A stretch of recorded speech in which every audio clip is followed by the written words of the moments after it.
plant-based. And I saw a little girl, I think she's about a year old, I think.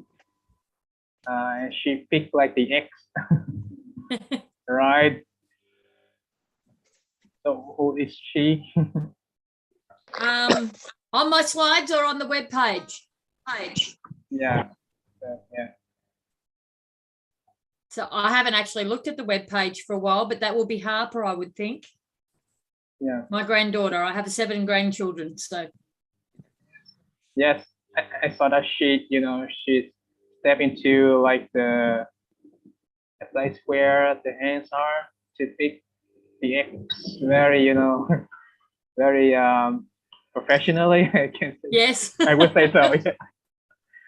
Yeah. Oh, that will be Maya. She's the youngest. Yeah, I guess so. Yeah. Yes, yes, Very and good. she's very confident, should we say? Yeah. The next generation of farmer. Yes, they will be the 7th on this farm. Yes. Yeah.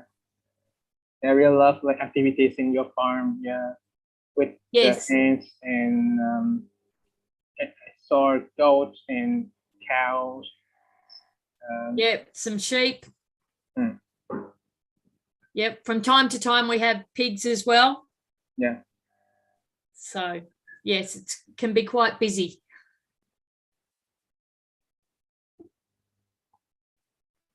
So like, I heard that, there was a storm, in Australia and that, that caused, flooding in some Yes. areas. But I'm not sure how about your farm. No, we are actually very, very dry. Hmm. Yes, they've had all the rain that we haven't had. Oh, that means Yeah. like you are in another area. Yes, so we're down lower and we've had all their east wind, but we haven't had any of the rain. So yeah, so we've been very, very dry. We just got our first good rain for the season, which hopefully is our autumn break. Yeah. So yes, I feel for all those people up there with houses and livestock, and yeah, it's just terrible.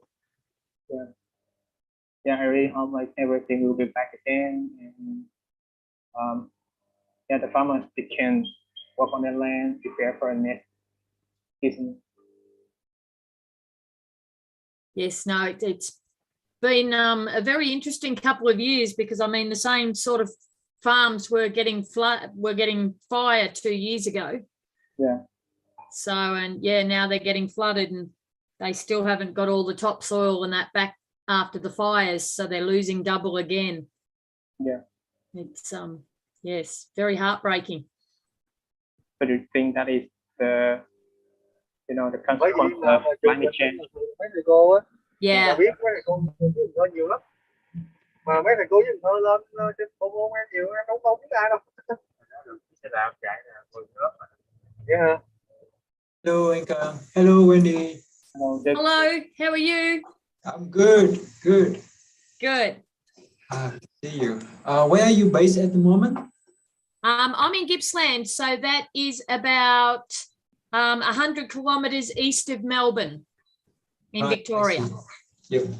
Yep.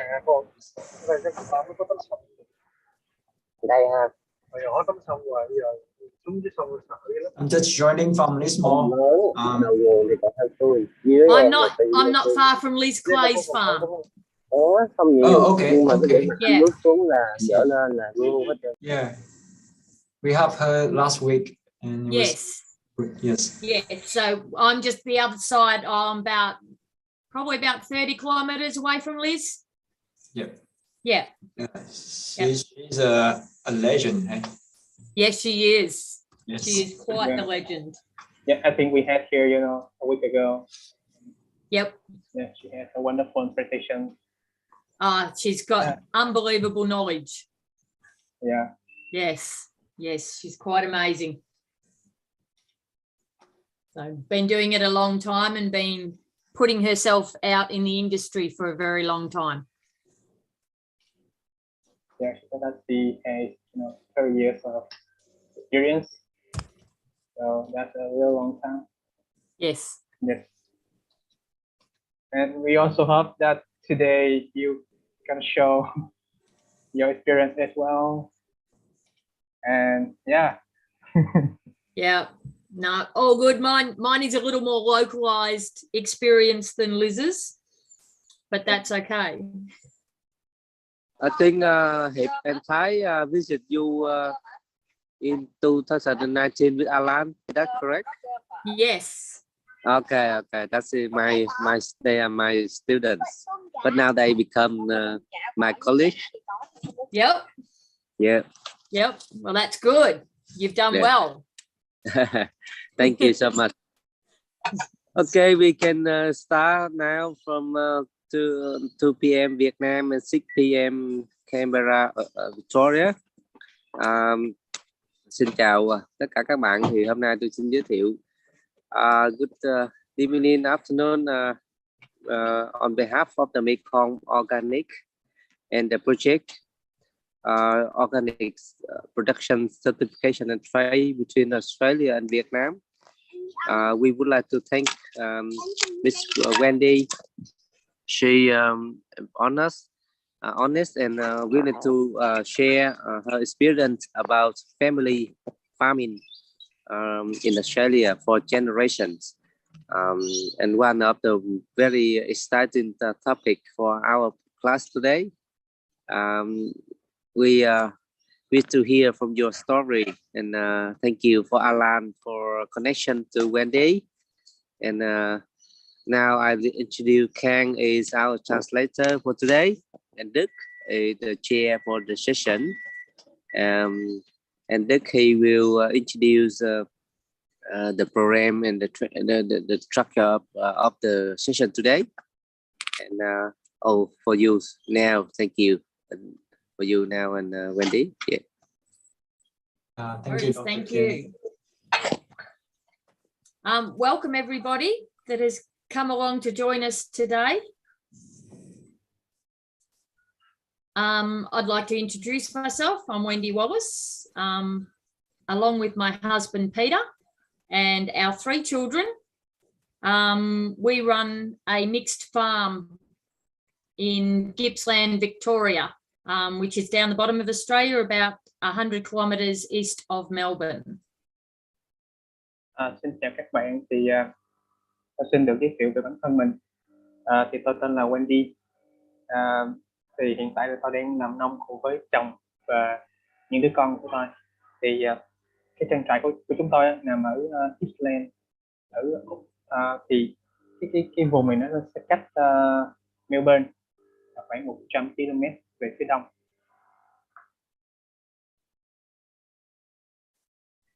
Yep. So my husband is 5th generation on this farm, and we have dairy and eggs. And if I can get the slide to move across, we will be laughing.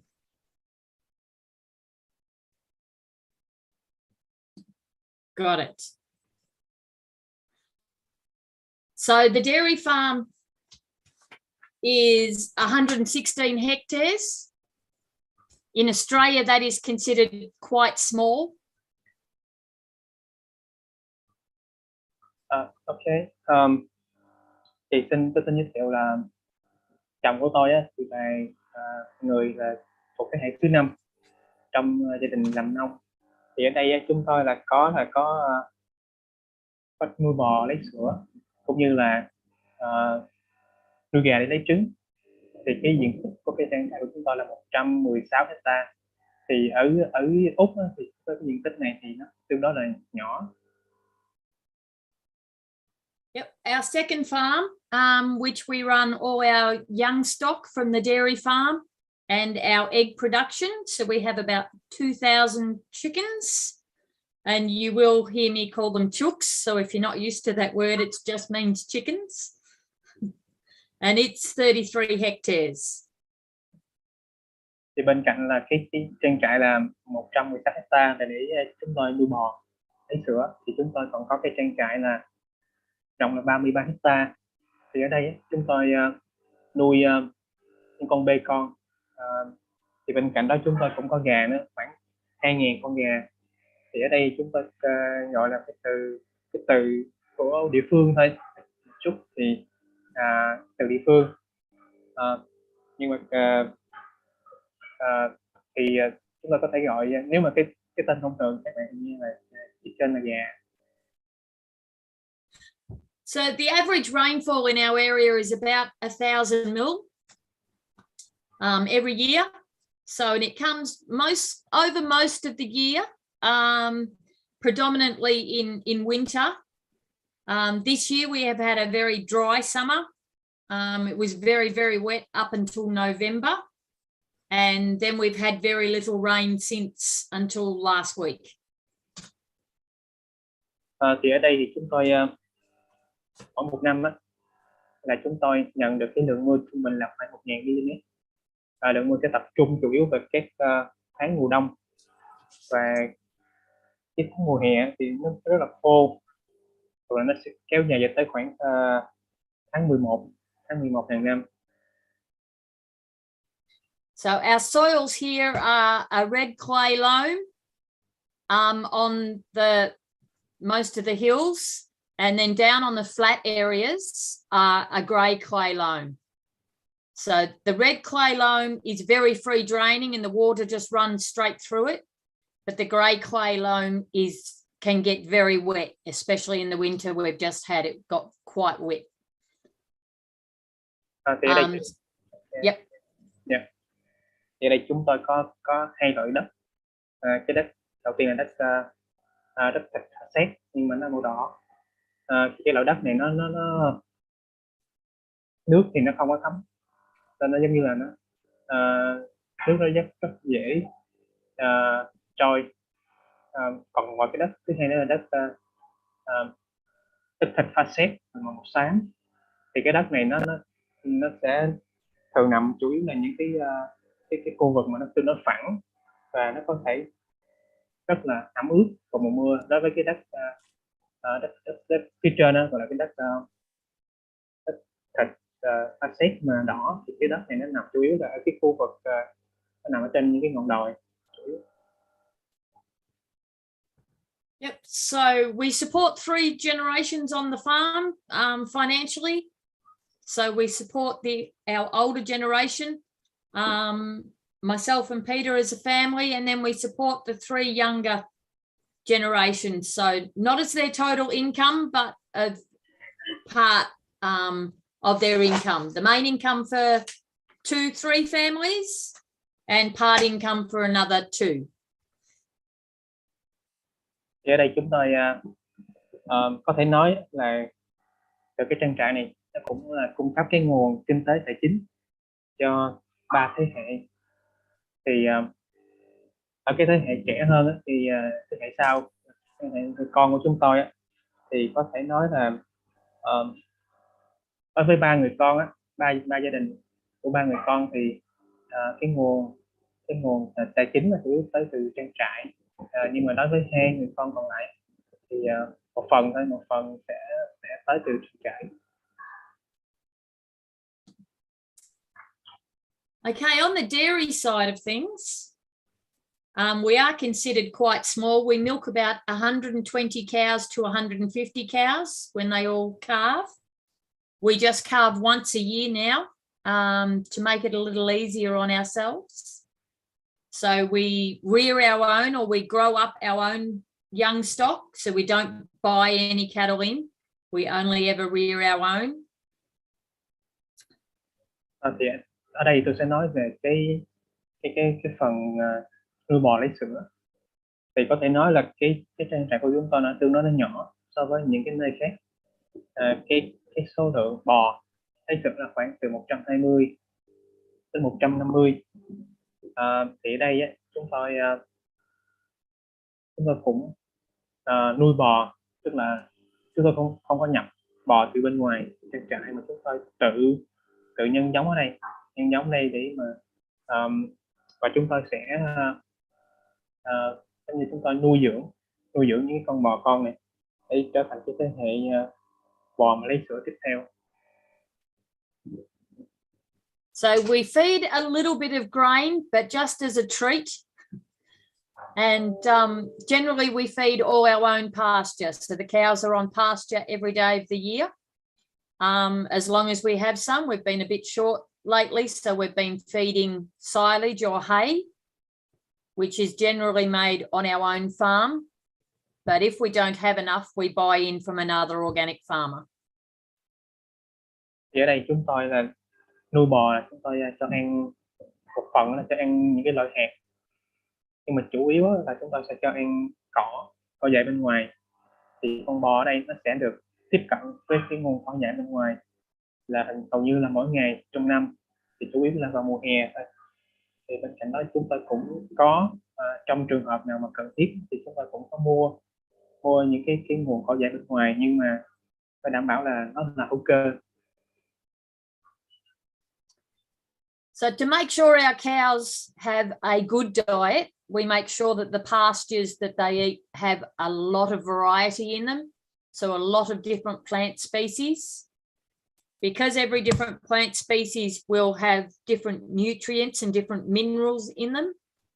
So we make sure our pastures are as diverse as possible, so as the cows get as much nutrition and different vitamins from the pasture that they can.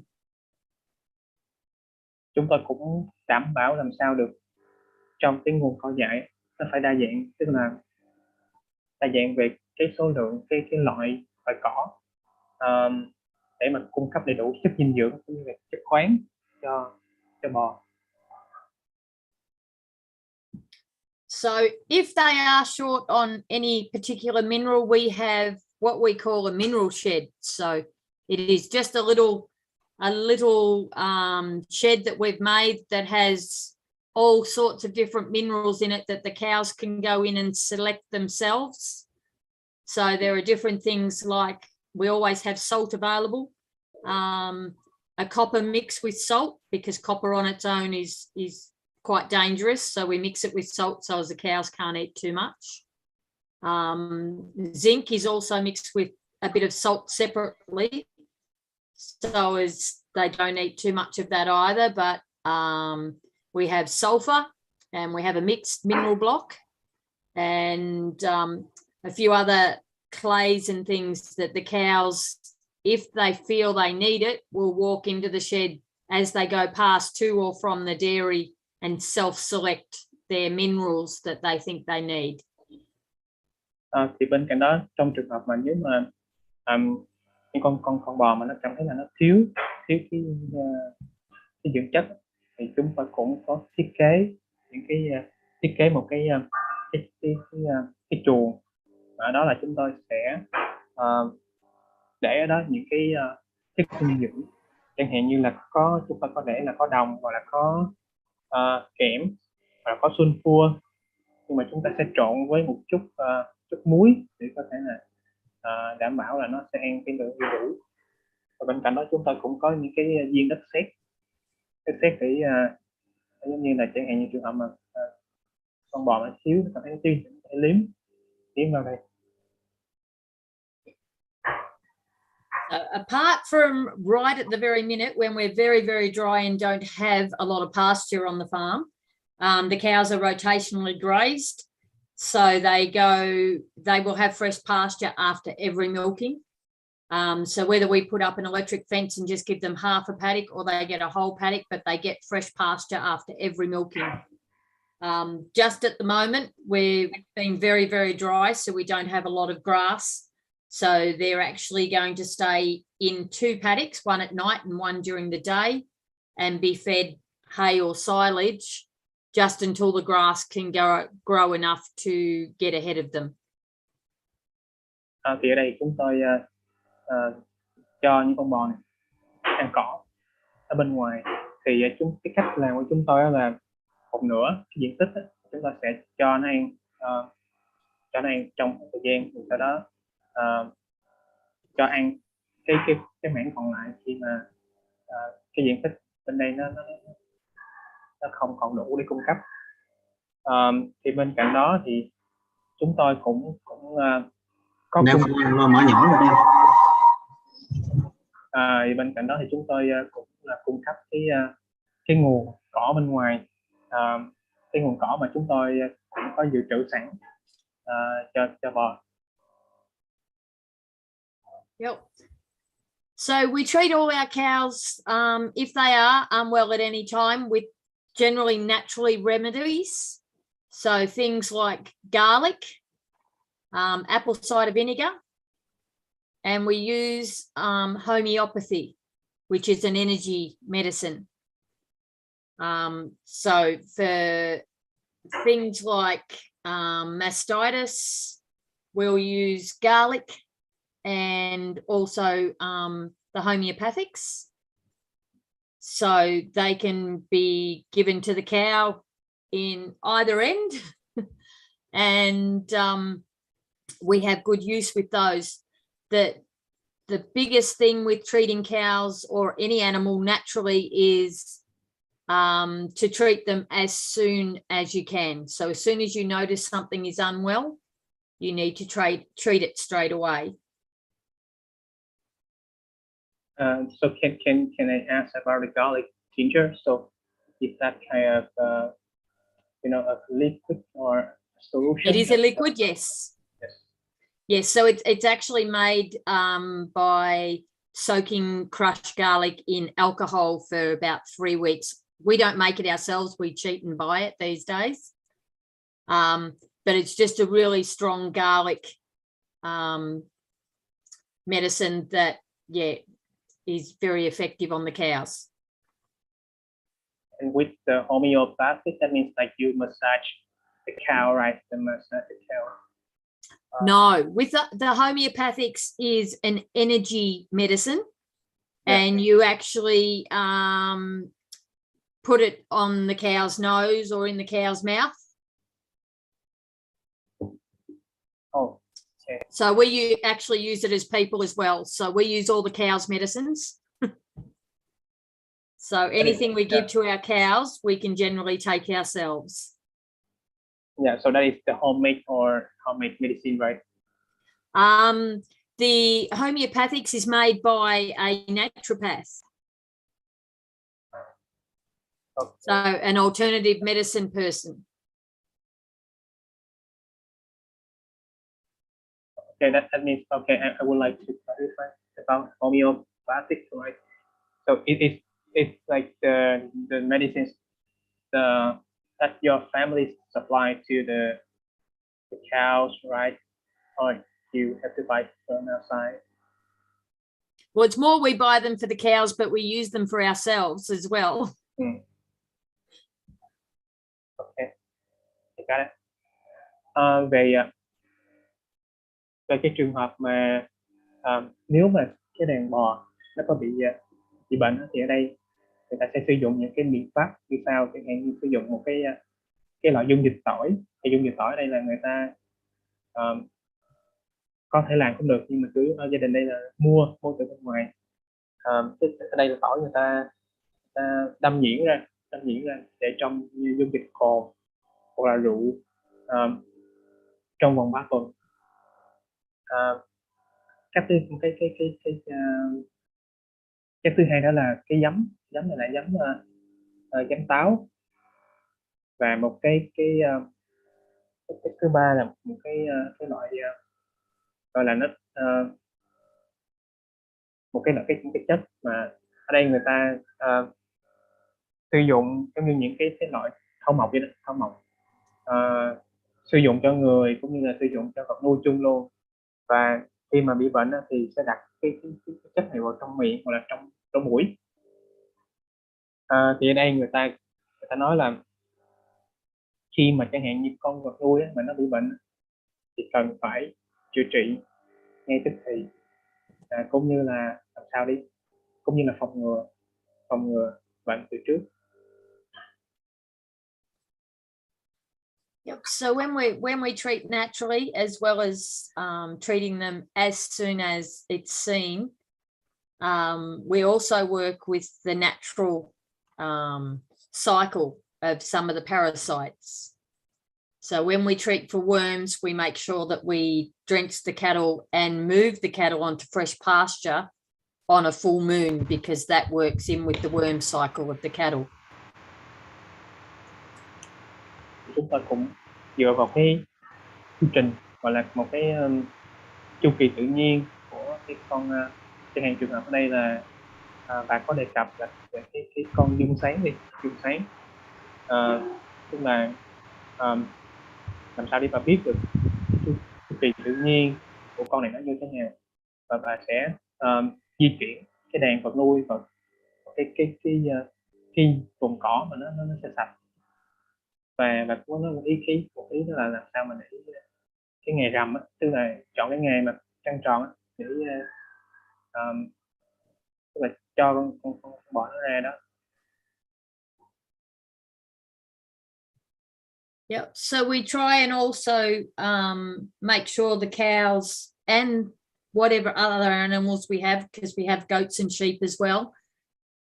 We try and make sure that on hot days they have plenty of shade and shelter, and same on the cold days, make sure that they have shelter trees to block the wind and the cold rain. So bên cạnh là bò chúng ta cũng có là dê hoặc là cừu, thì ở đây chúng tôi sẽ xây những cái chuồng để đảm bảo là chẳng hạn như đối với mùa mưa thì có nơi để nó có thể là nó trú, cũng như là mùa nắng. Đối với mùa đông thì có nơi là để nó vào nó tránh cái lạnh ở bên ngoài.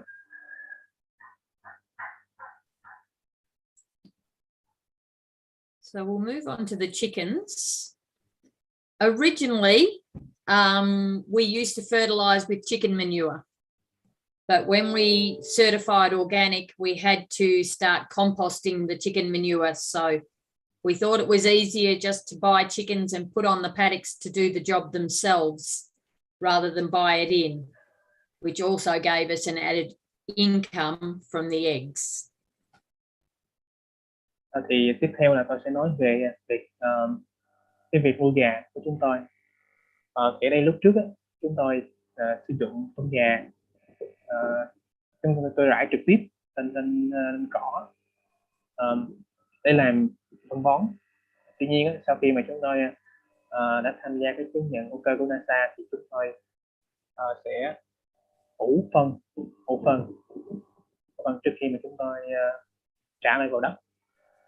Thì ở đây thì chúng tôi có thêm được cái nguồn thu nhập, đó là từ trứng. So the chickens live in old caravans or trailers that you can see in the picture there. There's 200 chickens to each van, and they used to move around the dairy farm, but we found they were eating too much grass, and so we shifted them onto their own paddocks. Thì ở đây các bạn cũng sẽ để ý thấy tấm hình bên trái á, các bạn có thể thấy là có một cái thùng xe. Thì đây là chúng tôi nuôi gà trong đó. Thì ở bên đây, ở trên bên trong có khoảng là 200 con gà.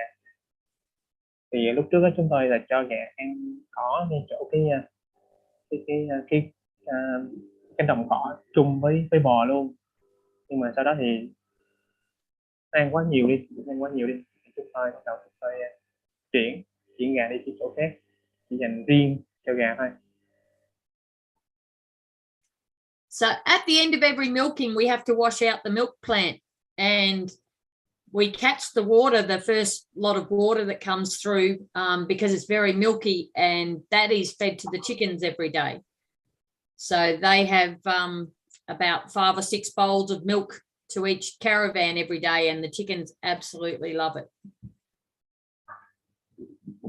Thì ở đây chúng tôi cũng nhận thấy là sau mỗi lần mà chúng tôi dắt sữa đi, thì chúng tôi sẽ rửa những hệ thống thiết bị này. Thì tuy nhiên cái nước rửa này nó cũng cũng còn sữa trong đó. Thì những con gà ở đây thì nó nói chung là chúng tôi cũng làm sao mà để cho nó không được tiếp cận với cái chỗ này. So as our chicken numbers grew, we ended up asking one of our other children to come home on the farm to see if they would look after the chickens, because it was getting too much work for just me. So our eldest son came home on the farm to help with the chickens, and his younger brother was already at home milking the dairy cows. So we now run the two businesses separately, with the two boys. Khi mà cái số lượng mà gà nó tăng lên thì tôi có, có nhờ người con trai lớn, của chúng tôi là về chăm sóc. Thì hiện tại thì anh cũng đang chăm sóc cái đàn gà. Đối với người con tiếp theo thì hiện tại là đang chăm sóc cho cái đàn gà bò sữa. Thì hiện tại là chúng tôi chia ra hai cái mảng này riêng với nhau, hai cái mảng gà và bò sữa nó riêng biệt với nhau. So as in the picture, you can see there is a dog with each van. He's there to protect them from the foxes. We have foxes, feral foxes, and also Wedgetail Eagles, which will come and take our chickens.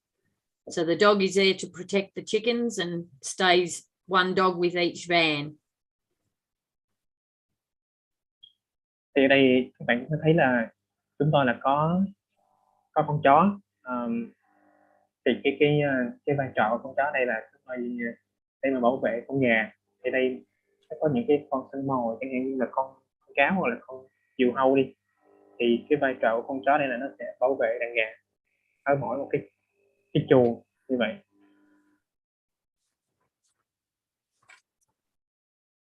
All right. So the fertilizers that we use on the farm, we compost all manure and bedding, the calf bedding.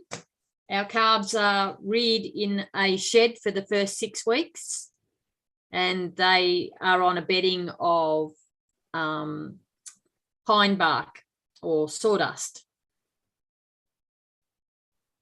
Thì đây chúng tôi sử dụng phân ủ để có thể là như cung cấp dinh dưỡng cho cỏ đây. Thì chẳng hạn chúng tôi sử dụng cái phân, rồi chúng tôi sử dụng cái lớp ủ, cái lớp gọi là cái đệm mà để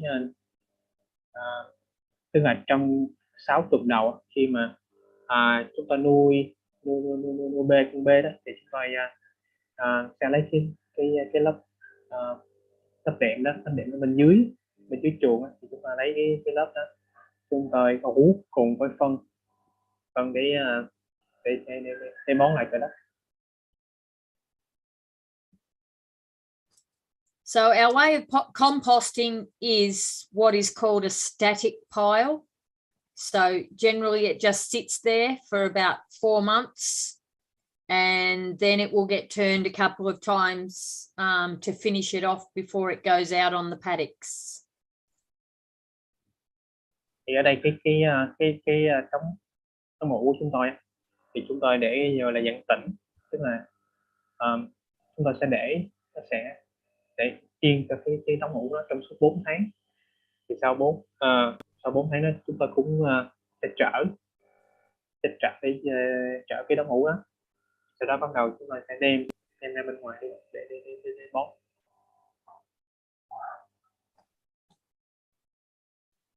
So everything that we have goes into the compost. So whether it's cow manure off the laneways or the feed pad, or bedding out of the calf sheds or off the calving pad, or any animals that pass away on the farm or die on the farm also go into our compost.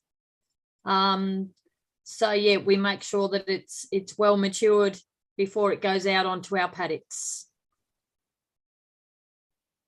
Ở đây thì chúng tôi cái nguyên liệu mà chúng tôi sử dụng để mà ủ thì nó sẽ rất là đa dạng. Thì từ cái phân các loài vật nuôi, rồi đệm, gọi là cái lớp đệm trong chuồng, rồi ngay những con vật nuôi mình nào mà nó chết thì chúng tôi cũng có thể sử dụng cái ủ để mà bón trở lại cho đất. So we also use a bought-in pig manure compost once a year or twice a year sometimes on the pastures. So it will get mixed with our own compost. And if we need any minerals to go out, such as lime, I think we're putting some dolomite out this season, just to balance the soil. That will be applied as well. So we do a soil test every 2 years to make sure we know exactly where our soils are at. Excuse me, so like you do like a soil test every 3 years, right? Every 2 years, yep.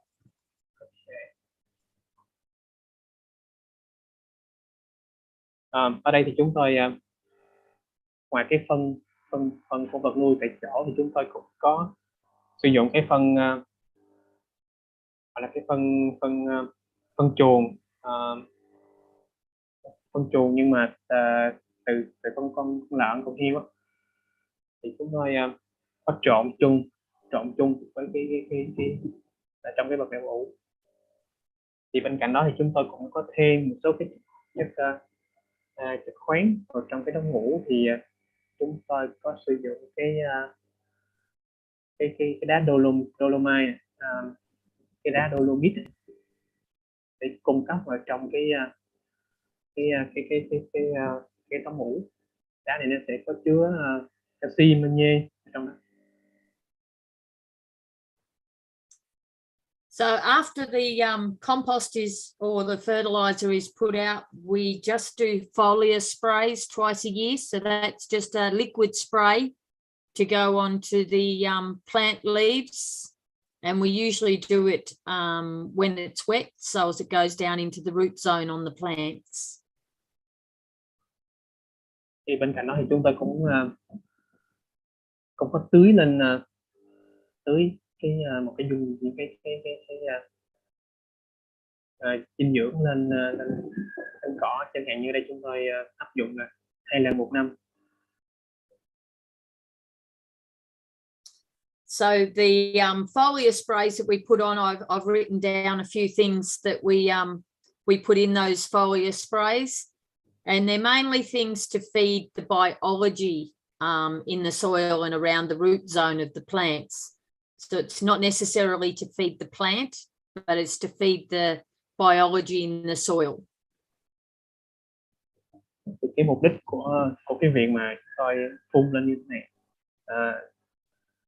chủ yếu là để nuôi cái hệ vi sinh vật ở trong rễ hơn là giống như để nuôi cây.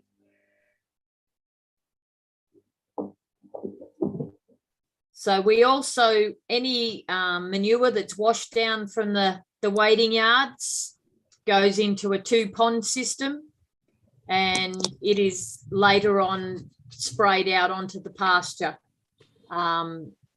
And yes, nothing's wasted. So everything goes back onto the pasture in some way, shape or form.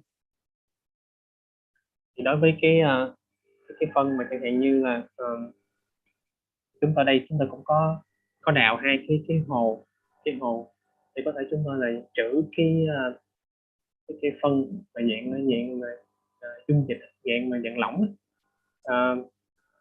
để chúng ta có thể là sử dụng để mà có thể là tưới trực tiếp trên cỏ. Yep. So we plant a lot of trees and try and have shelter in the majority of our paddocks. So it's quite amazing how many leaves and bark and things come off those trees, which also, if your soil is active with good bacteria and fungi, these things break down to make extra carbon fertilizers. Thì ở đây chúng tôi cũng có rất là nhiều cây cối trong cái trang trại chúng tôi. Thì không chỉ là những cây này nó làm những cái nơi trú ẩn cho vật nuôi á, mà bên cạnh đó là nó cũng cung cấp chẳng hạn như có lá nè, rồi có những cái chẳng hạn như là cái thân thân cây mà nó bị mọc rỗng thì nó cũng có vai trò là nó để phân hủy, để cung cấp lại cái dinh dưỡng cho đất, thì nó cung cấp cho vi sinh vật cũng như là các loại nấm trong đất. So you can also tell how well you're doing with your soil health and your plant health by how healthy your cattle and your other animals are. So if your animals are predominantly happy and healthy, then you're usually doing a pretty good job on the soil and the fertilizer side of things. Có một cái ý nãy là, tức là cô ở đây cô có test mẫu đất, tức là đánh giá mẫu đất, phân tích mẫu đất là 3 năm một lần. Thì đây thì cô có nói là dựa vào cái khỏe của vật nuôi thì mình có thể sẽ biết được cái sức khỏe của cái đất nó như thế nào. Thì nếu mà nhìn những con bò, những con gà ở đây mà nó happy, tức là nó vui, nó khỏe mạnh, tức là mình cũng có thể nói là cái đất ở đây nó rất là khỏe, rất là tơi xốp, có nhiều dinh dưỡng. So we are very lucky. We have very, very good soils where we live. They are very rich and we look after them to make sure that we have great variety of worms and bacteria and fungi within those soils to feed our plants. Có thể nói là chúng tôi rất là may mắn, bởi vì cái đất ở đây nó rất là giàu dinh dưỡng. Ở đây chúng ta có cái đất, trong đất nó sẽ có các bạn có thấy là tấm hình có trùng đất này, và bên trong đất thì sẽ có vi sinh vật, các loại nấm có lợi. So when we do renovate our pasture, we don't like to disturb the soil too much at all. So we don't turn our soil over or leave it bare. We use what is called a soil key renovator, and it leaves the pasture intact and just drills down beside and into the soil. Ở đây thì do cái đất ở đây nó rất là tốt, thì bởi vì chúng tôi cũng làm sao để hạn chế được cái tác động vào trong đất khi mà chúng tôi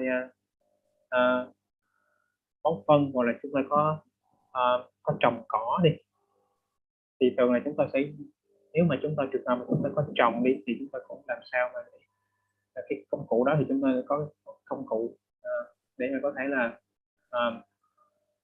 nó cài trên đất, nhưng mà làm sao mà nó sẽ vẫn giữ được cái đất, nó vẫn cái kết cấu nó vẫn như cũ, cũng như là chỉ đào cái nơi nào mà cần gieo cái hạt xuống đây.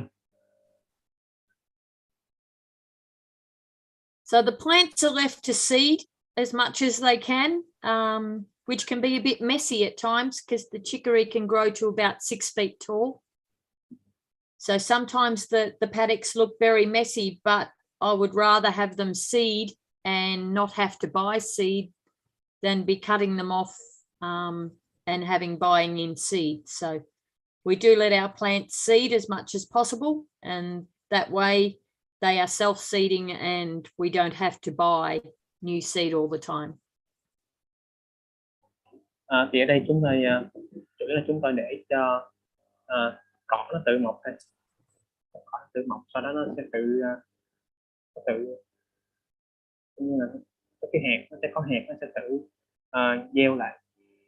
Và cái vụ sau thì trong trường hợp này chúng tôi không cần phải mua hạt giống từ bên ngoài, thì cái những loại cỏ dại này có thể nó có thể phát triển rất là cao, tới 6 feet, ở đây nó khoảng 2 mét.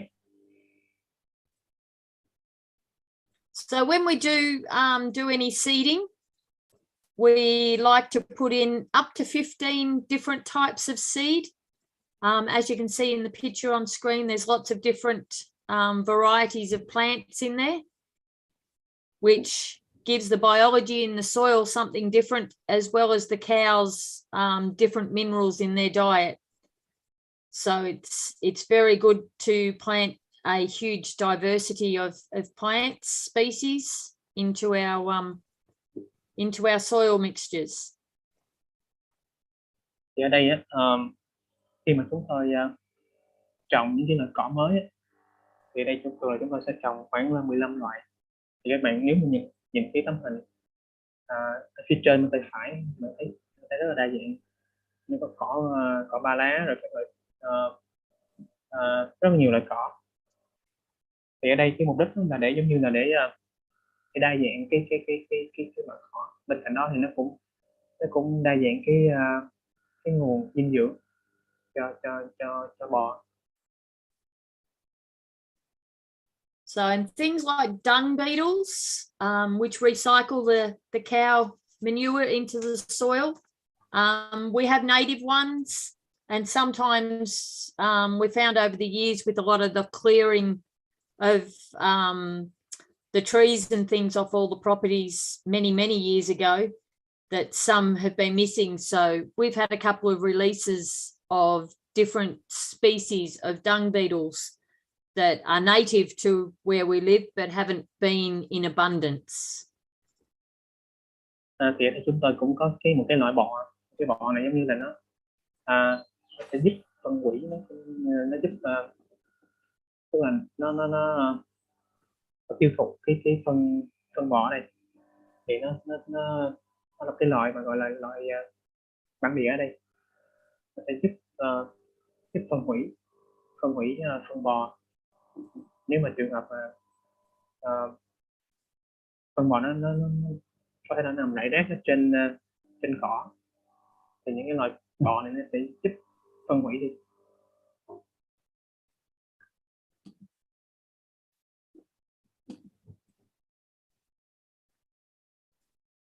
So with our cows, although that picture doesn't show as well as it should, we do have a lot of different breeds of cattle. So we used to be predominantly, and that's why these are older photos, obviously, Frisian cows, but now we have a really good mix of Jersey cows as well. And we cross the Jersey and the Frisian, which gives a really good hybrid vigor to the cattle. We've used a little bit of Aussie Red this year, one of the bulls we used. And with the chickens as well, we don't have just a single brown chook. We have black, brown, red, white. So we have a great diversity of different animal species, as well as the different grass species.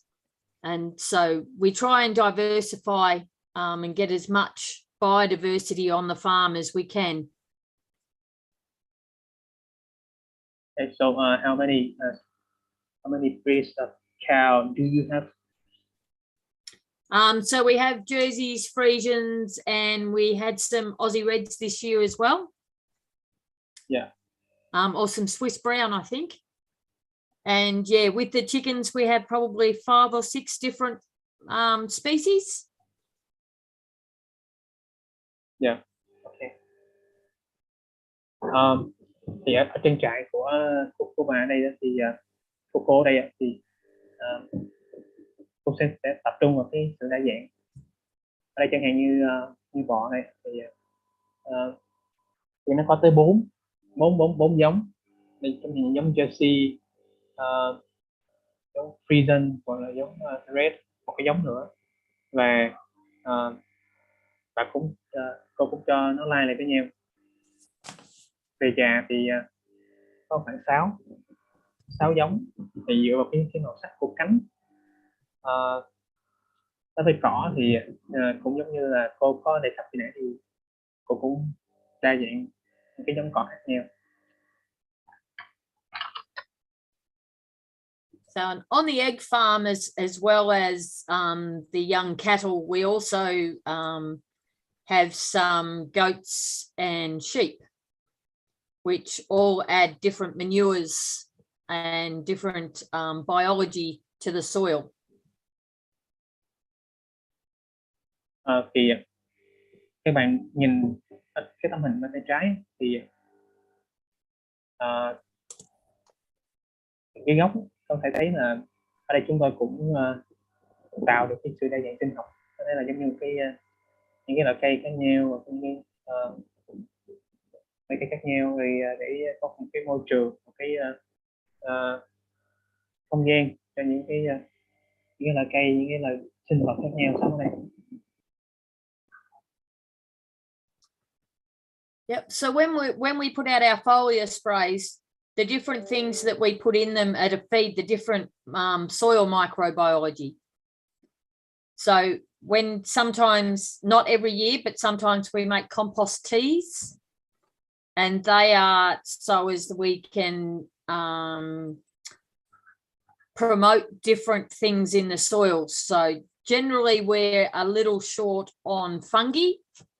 We have good bacteria in the soil, but we don't have a lot of fungi.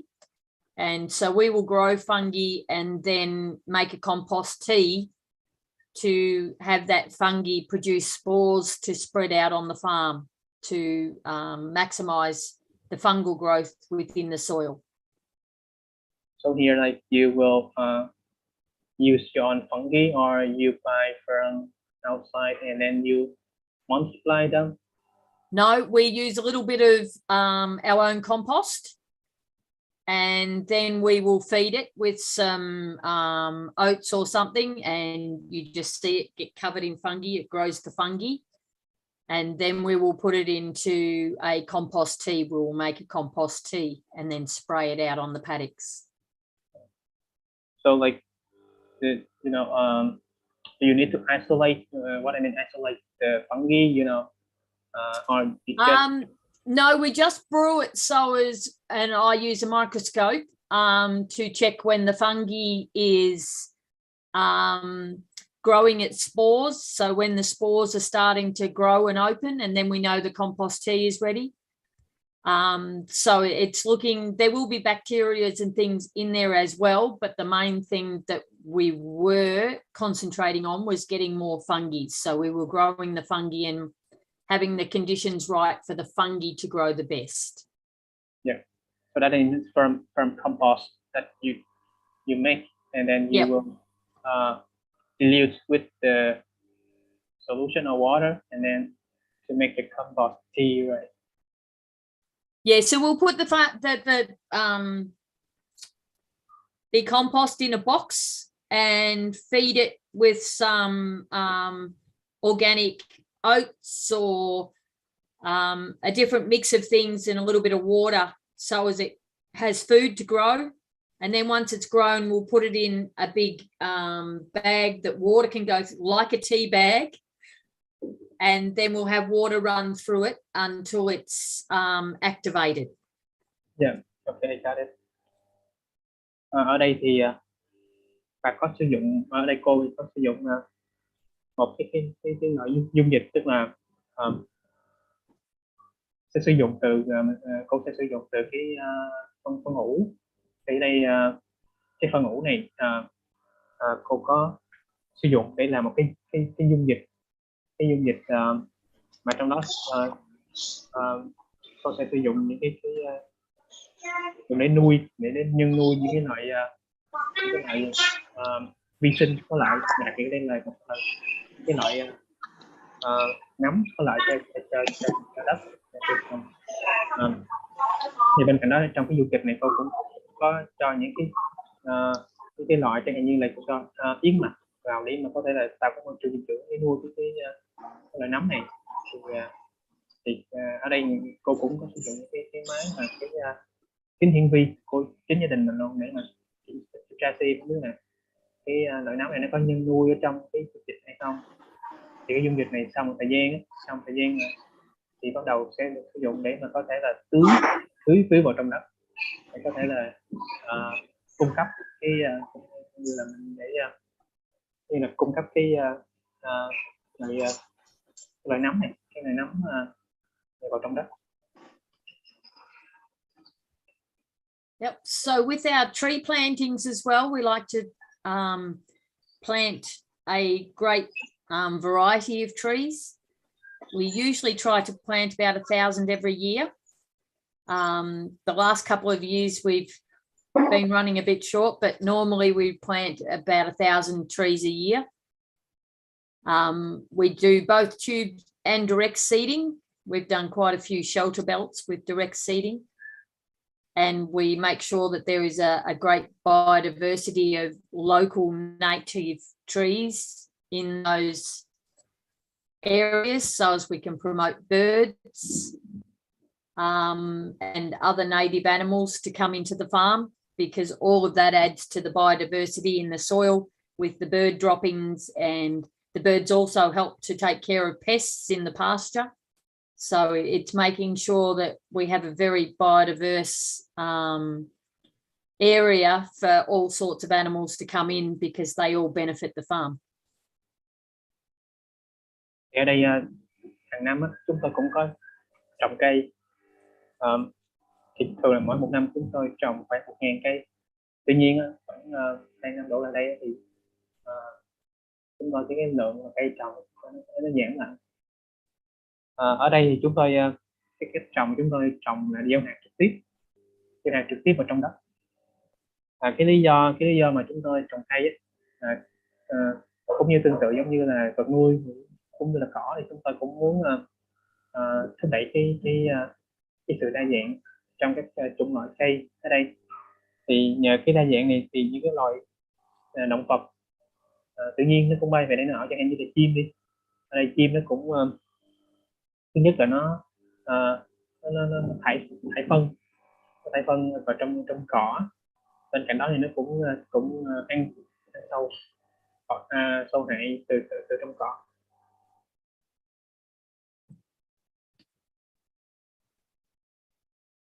So the biodiversity that we promote around our farm also has to work in with nature and the native animals and flora that are around the farm as well. So with the planting of our native tree species, we try and encourage the native birds and the native wildlife to come into those areas. But it is quite a balancing act. We have, I don't know whether you've seen wombats. They are little heavy-duty trucks. They burrow very big burrows, and they don't care where they do it. So they can have huge holes in the middle of your paddock and under fences. And yeah, so it's a very big balancing act to keep the health and the well-being of the native animals in line with farming as well. Thì ở trong trang trại chúng tôi thì chúng tôi cũng có quan tâm tới tự nhiên, cũng như chúng tôi làm sao mà để cân bằng giữa cái hoạt động trong trang trại cũng như là đời sống của những con động vật tự nhiên và hoang dã. Ở đây các bạn có thể thấy là trong tấm hình là một con giống như con nhím vậy đó. Thì đây cái con này nó đào rất là nhiều, tức là cái hành vi của nó đào đất. Nó có thể nó đào và nó cũng không có quan tâm đến những chuyện xảy ra. Thì chúng tôi làm sao mà để đảm bảo cái sự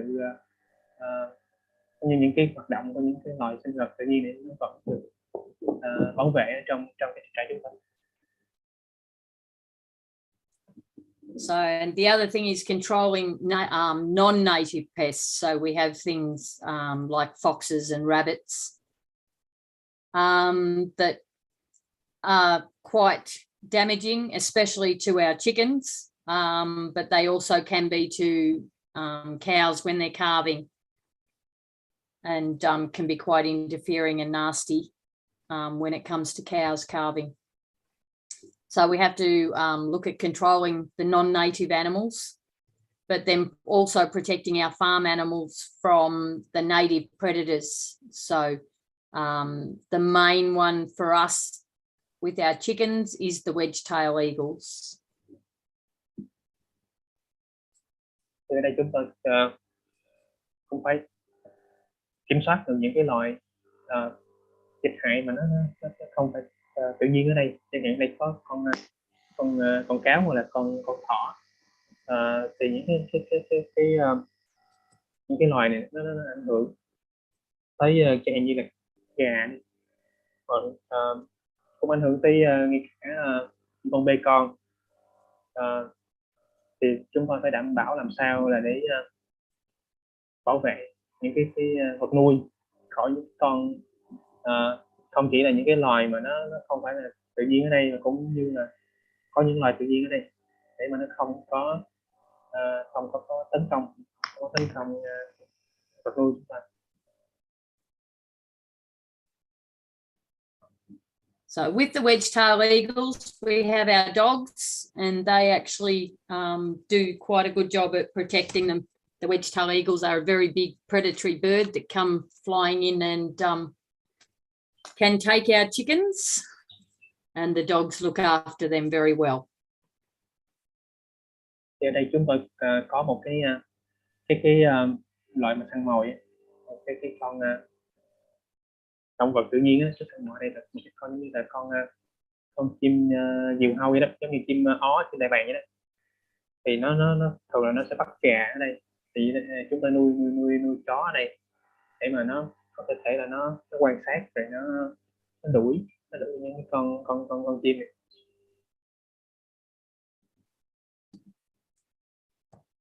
So one of our biggest problems on the farm is weeds.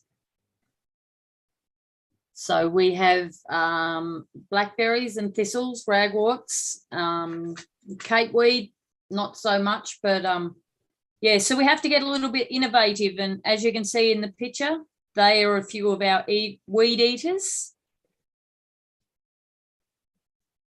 Thì ở cái trang trại của chúng tôi á, thì trang trại hữu cơ thì cái vấn đề lớn nhất vẫn là cỏ dại.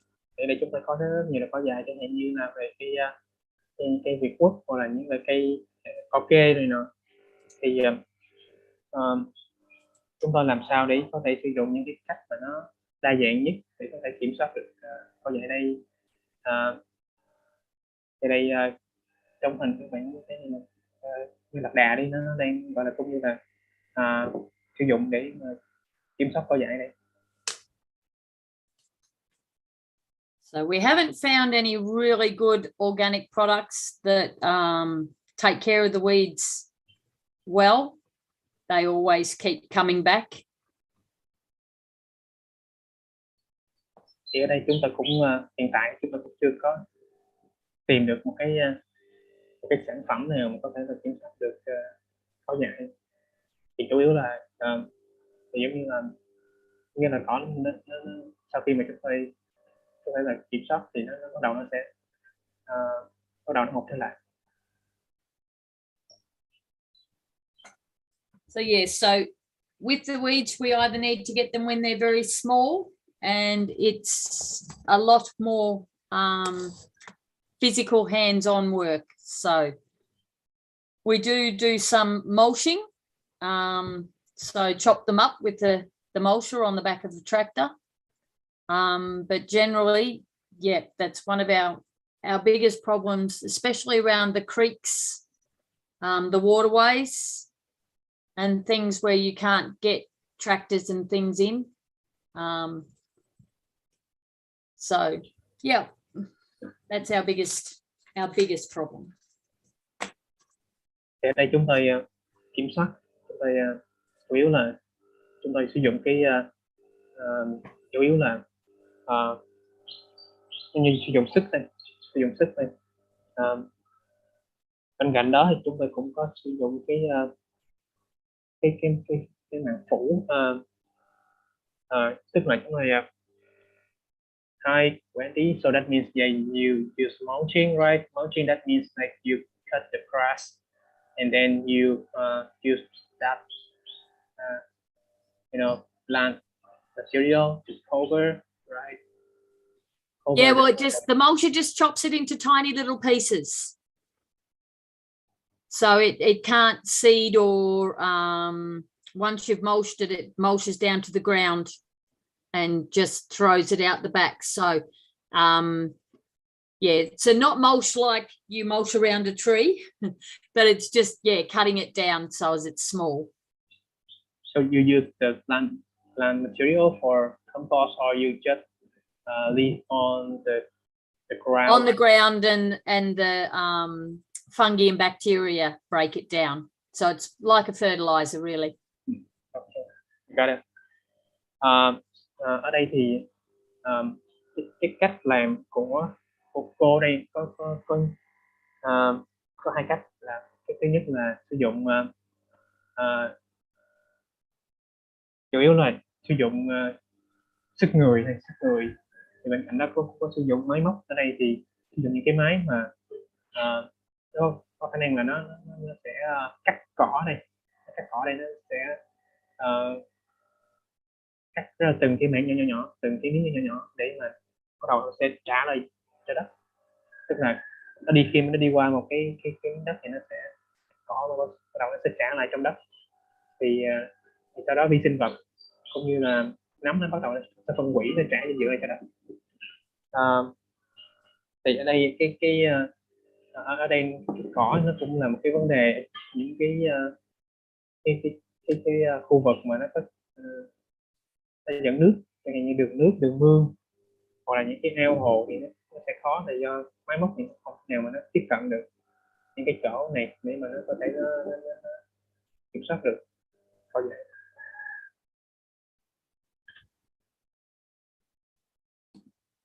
Yep. So diversifying.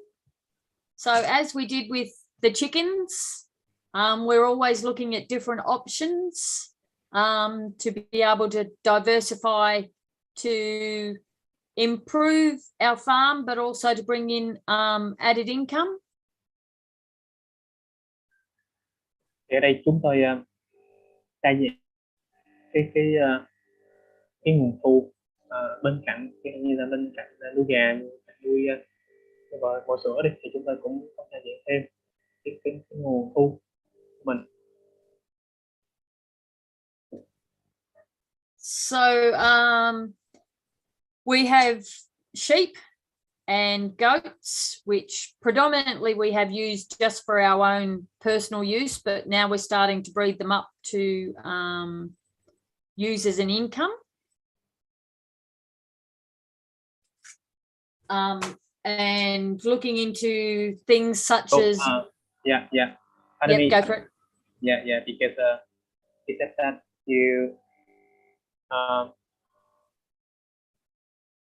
can you repeat again your point, because I missed that. Yep. So the goats and the sheep, generally we have used for our own food source for the 5 families that the farm supports. But we're starting to breed them up now to be able to sell as income as well as feeding our own families. Okay, got it. Thì bên cạnh gà cũng như là nuôi bò sữa đi, ở đây chúng ta cũng có nuôi dê, cũng có nuôi cừu, thì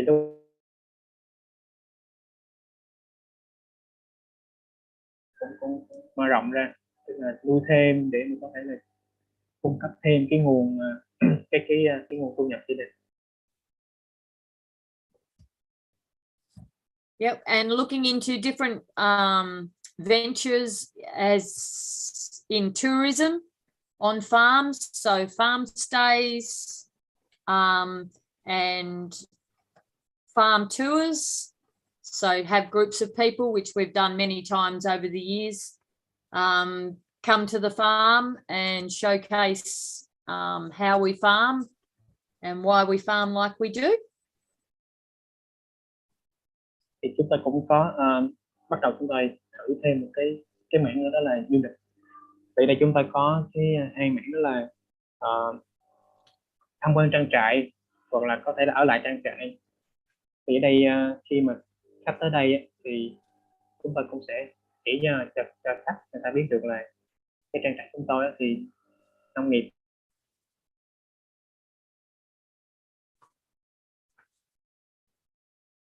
So, and then there's marketing of our products. Our milk goes to, it used to go to a co-op. When I first met Alan, we had a very long running and good co-op where a group of up to 40 farmers all combined their milk to sell to processors. We've had a few issues with that over the last couple of years, and that co-op has now ceased to function. Pardon me, so my connection, you know, I just lost my connection, so I missed some information. Yeah, could you repeat it? No worries. I was just saying our milk used to go with about 40 farmers in a milk co-op.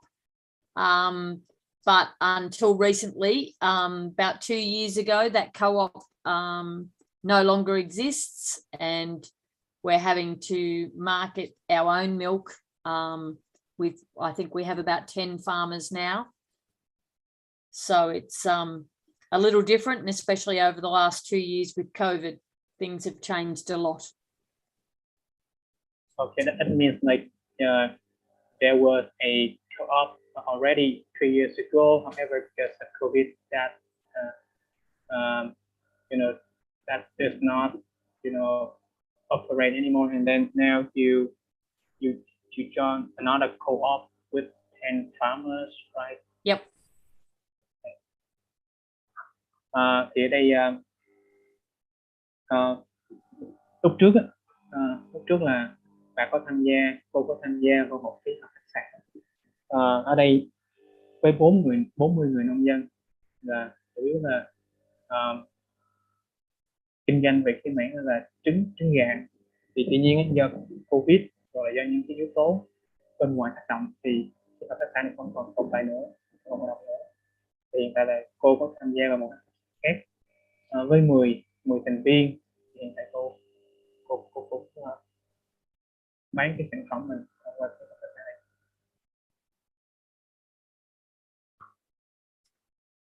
So with our eggs, we've found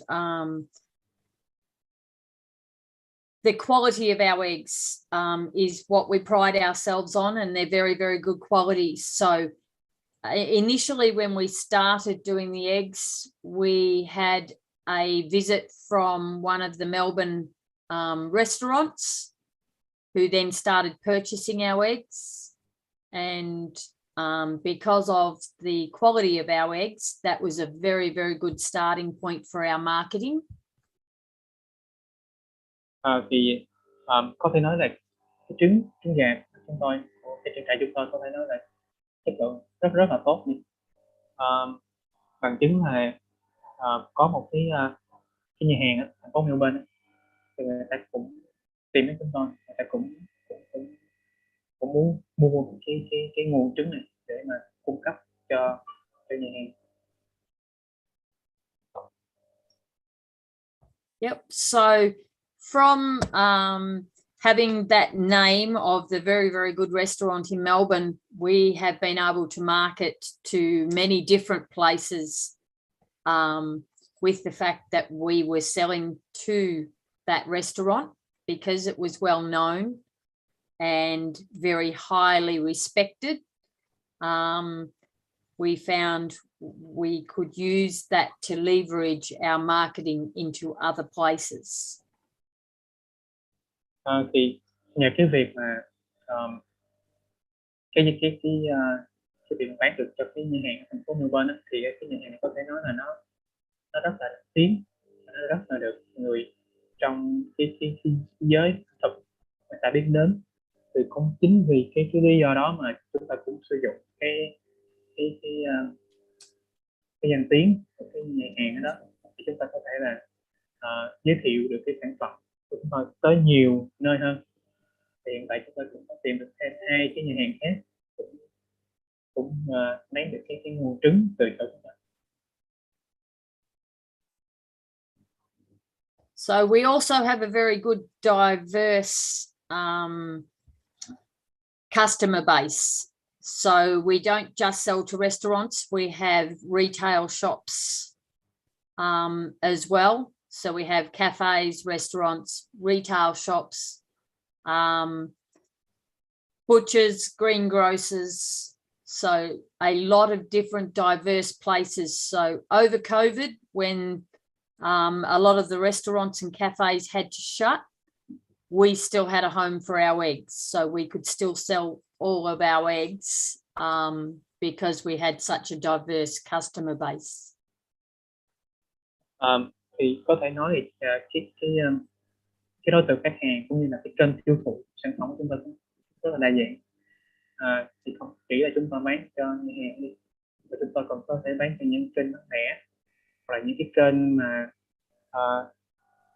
bán ăn thực phẩm hoặc là bán cà phê. Thì có thể nói là hoặc là bán cho những cái tiệm tạp hóa. Thì cũng có thể nói là qua cái đợt Covid rồi thì những cái cửa hàng gọi là những cái hàng quán hoặc là quán cà phê đóng cửa đi, nhưng mà chúng ta vẫn bán được là do chúng ta có những còn cái kênh khác, những kênh tiêu thụ khác.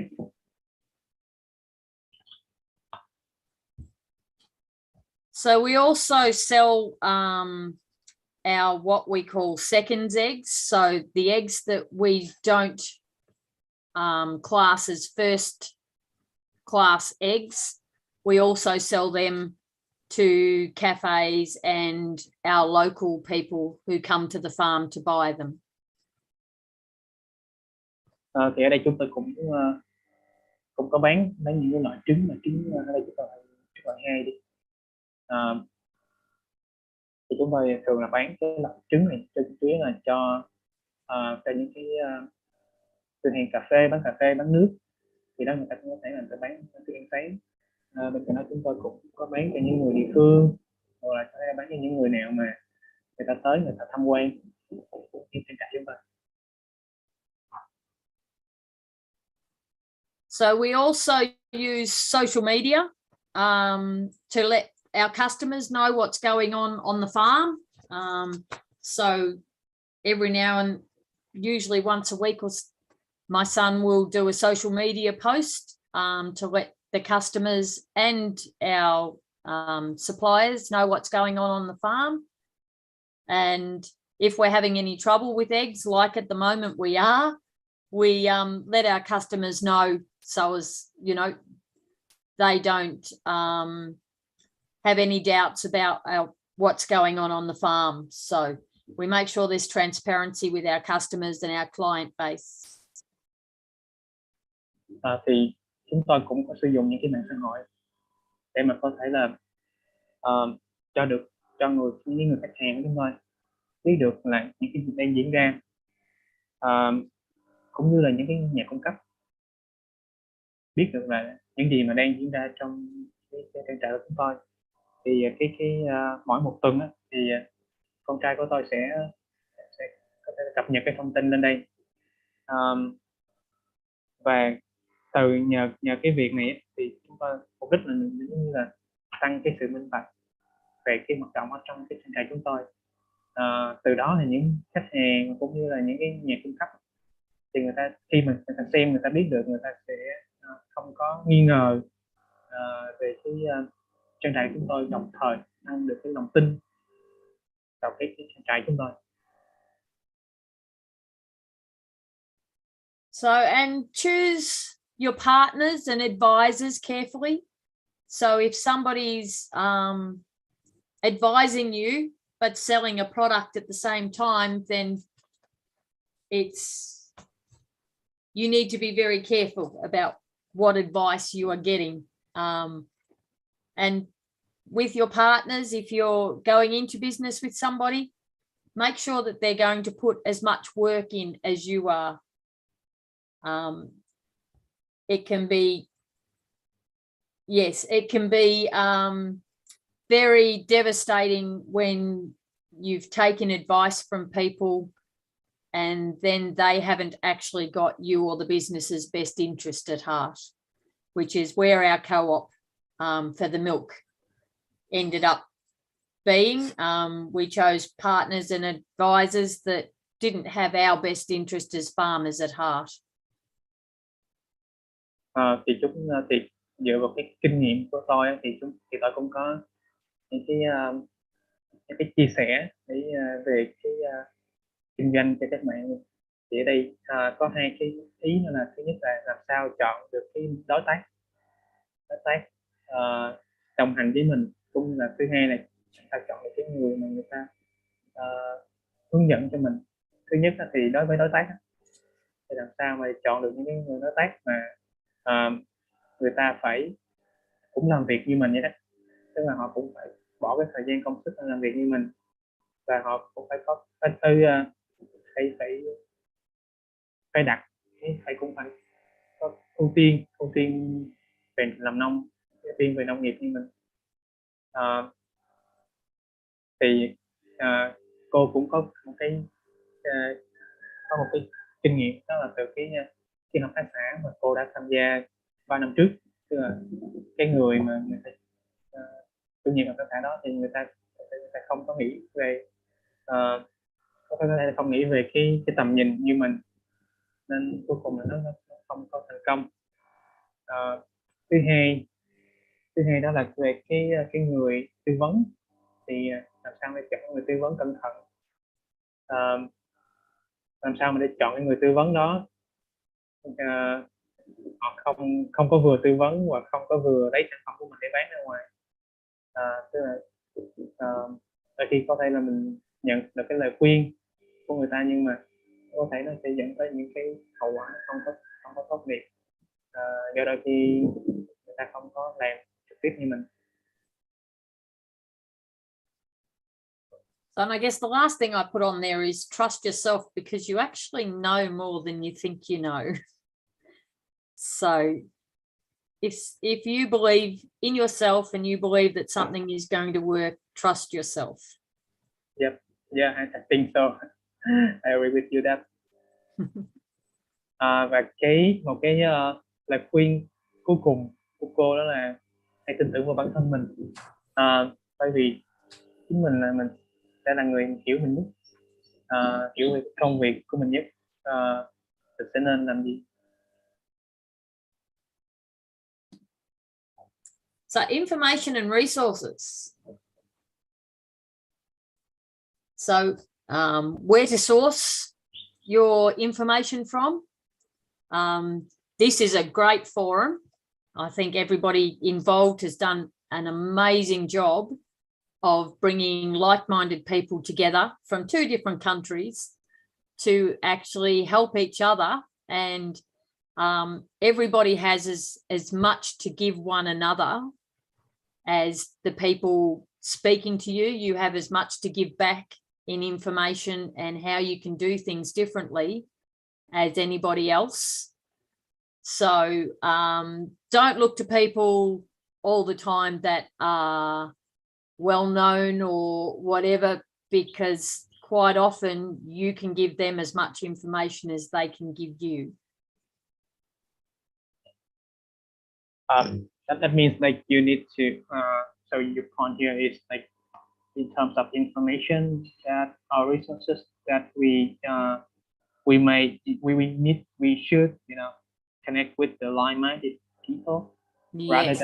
rather than like well-known people, right? Yeah, and I mean, you can get something from everybody or anybody, but don't think just because somebody has lots of letters after their name, which is not a bad thing, but you can actually learn a lot from people who have been farming and just doing things without having been educated per se, that they can teach you a lot as well. Yeah, okay. Thì cái ý của cô tức là về cái thông tin cũng như là cái nguồn, những cái nguồn mà tài liệu, thì cái việc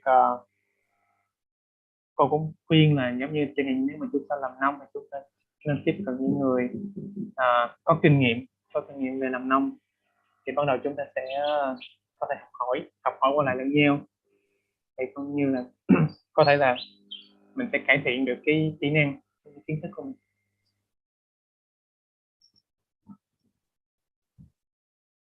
So with a lot of things on farm, you can do small trials. So you can do a little bit on the side. You don't have to do the whole farm with something new. You can just try a little bit. And if it doesn't look like it's working, then adjust it or try something else. So you can do your own trials in little bits and pieces. And quite often, if you have a problem, somebody will come up with the answer that you've been looking for. Thì cô cũng nghĩ là nếu mà làm nông thì chúng ta cũng nên thử nghiệm ở trên cái cánh đồng trên trại của mình.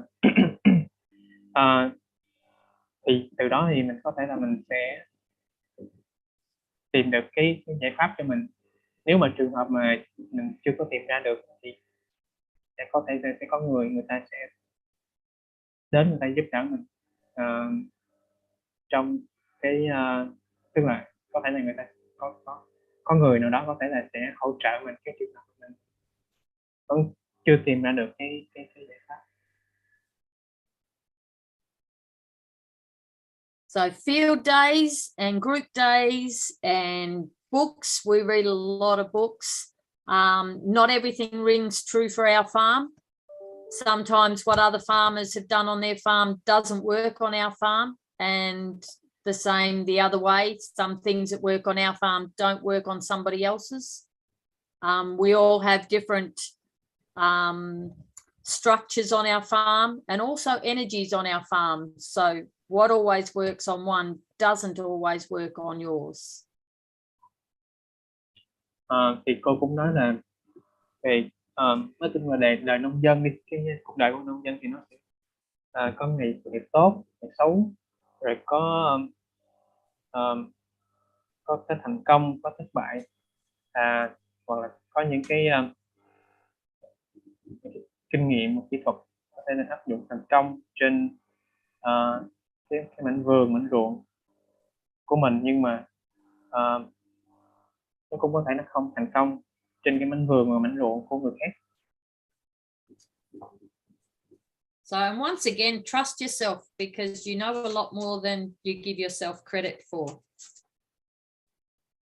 Và cái thông điệp của cô cuối cùng vẫn là hãy tin tưởng vào bản thân mình, bởi vì chính bạn là người hiểu bản thân mình.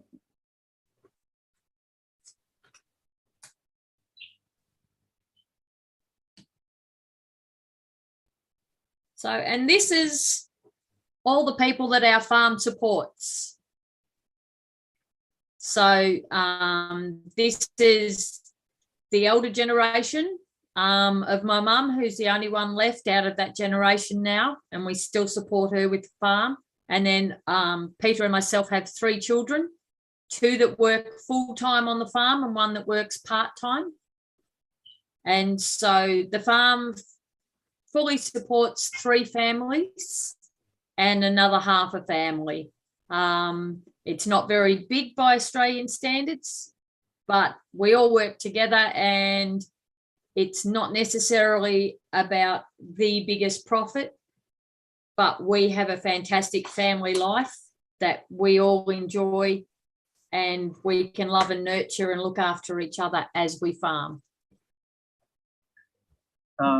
Thì các bạn thấy đây là tấm hình về gia đình của chúng tôi. Thì tôi vẫn còn mẹ chúng tôi, thì mẹ chúng tôi cũng vẫn còn chăm sóc và hỗ trợ mẹ chúng tôi về cái công việc. Thì bên cạnh đó thì chúng tôi cũng có gia đình của 3 người con chứ không phải là 5 người con, 3 người con. Thì đây thì có 2 người con là làm việc toàn thời gian ở đây và một người làm bán thời gian thôi. Thì có thể nói là chúng tôi có thể nói là về cái lợi nhuận thì nó không phải là rất là nhiều, nhưng mà quan trọng là chúng tôi có cuộc sống rất là tuyệt vời ở đây. Chúng tôi sống với nhau rồi hỗ trợ qua lại lẫn nhau.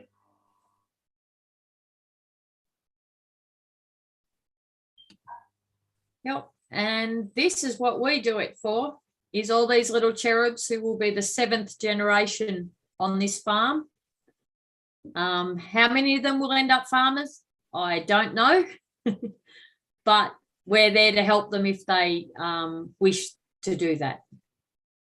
Yes, I hope so. Yeah, I really am impressed with I think the youngest one. Miss Maya. Yeah. Thì cái tấm hình này cô muốn nói về cái công việc, tức là chúng tôi làm, tức là cô làm, gia đình làm tất cả những cái công việc này chủ yếu là cho cái thế hệ tiếp theo. Tuy nhiên thì cô cũng không biết là sẽ có bao nhiêu em sẽ tiếp tục công việc của gia đình. Nhưng mà đây là những cái lý do, đây là lý do quan trọng mà cô cũng như là những thành viên khác vẫn còn tiếp tục cái công việc.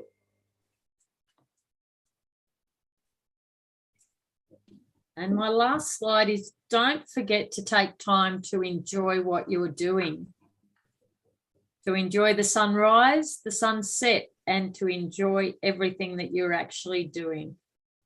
Yeah, that's beautiful. Thì cái thông điệp cuối cùng của cô đó là, tức là mình làm cái công việc gì thì mình cũng phải dành cái thời gian để mình có thể enjoy, mình tận hưởng công việc của mình, tận hưởng cái cuộc sống của mình. Không phải lúc nào mình cũng làm quần quật, phải dành thời gian để tận hưởng, nghỉ ngơi, giải trí. Okay, thanks, Wendy. So thank you all for sharing in my farm and my farming life. And I hope you've all got something out of it. Yes, we really hope like you will have a good year. Yes.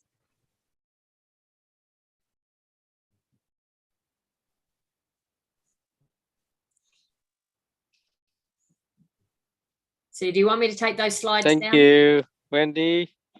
Yes, I think you can end the show, and the slideshow is fine. Okay. Can you hear me now? Yes. Thank you very much for your very insightful presentation, Wendy. Thank you. I hope somebody got something out of it. Yeah, you inspired us a lot. And now I think Kang and Dick will chair the session. Dick will introduce how the session go to. And we may ask question, or now I leave it to Dick. Are you there, Dick? Yeah. Yes. Thank you, Dr. Ken. And thank you, Wendy. That was an enjoyable presentation. And as you say at the beginning, it's very localized. It's your family, your community, and I can see that throughout from the beginning to the end. Yes. Yes, and thank you, Mr. Kang, for translation. It was great to hear his voice again every week. Welcome. So for today, I don't think we have. Usually we have half an hour discussion with the students in groups, but I think today perhaps we're gonna go for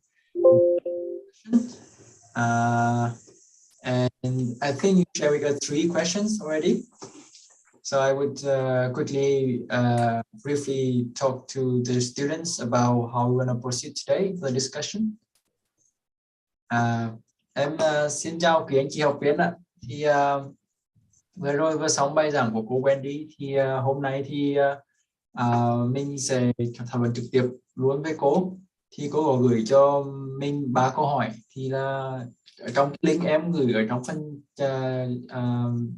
chat box á, thì chắc là em thấy cũng có một số anh chị đã trả lời rồi. Thì câu hỏi hôm nay cũng rất là ngắn gọn thôi.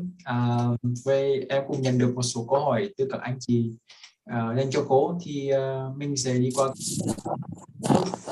rồi sau đấy thì mình sẽ qua về câu hỏi của các anh chị ạ. Yes, anh Khang ơi, không biết là hôm nay là mình nên làm thế nào cho nó hiệu quả nhỉ? Nên chọn câu hỏi, sorry, dịch thế là sao anh? Bữa nay Chắc có thể cho câu hỏi trực tiếp đi. Có thể tại vì bữa nay trong lớp mình có một chị anh chị là cũng làm bên mảng chăn nuôi rồi. Dạ, thì trực tuyến phần thảo luận của cô thì để đây em thấy có bác để em xem màn hình nha, có nên xem màn hình không? Dạ. Actually, em nghĩ là những câu hỏi thì nó cùng cả của cô gửi thì chắc để mọi người từ từ thêm khảo sát thì tranh thủ thời gian ở đấy thì các anh chị có thể trực tiếp mở mic đặt câu hỏi cho cô ạ.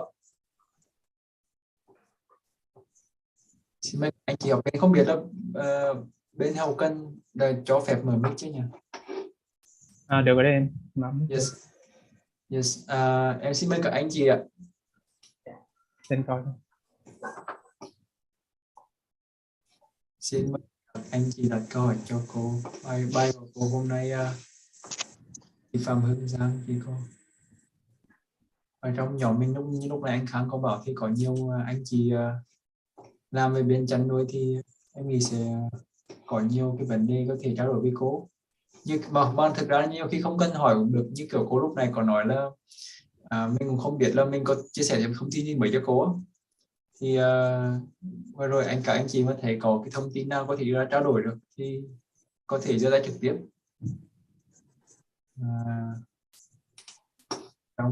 Bữa nay có chị Thịnh một đồng không? Cái chương trình này có nuôi bò sữa là hay quá nè. Có chị Thịnh mà như là chị Thịnh chỉ thoát ra rồi mới thoát ra. Xin mời cô Trần Thị Thanh Bình ạ. Cô mở mic đi cô. Cô bạn nha. Rồi.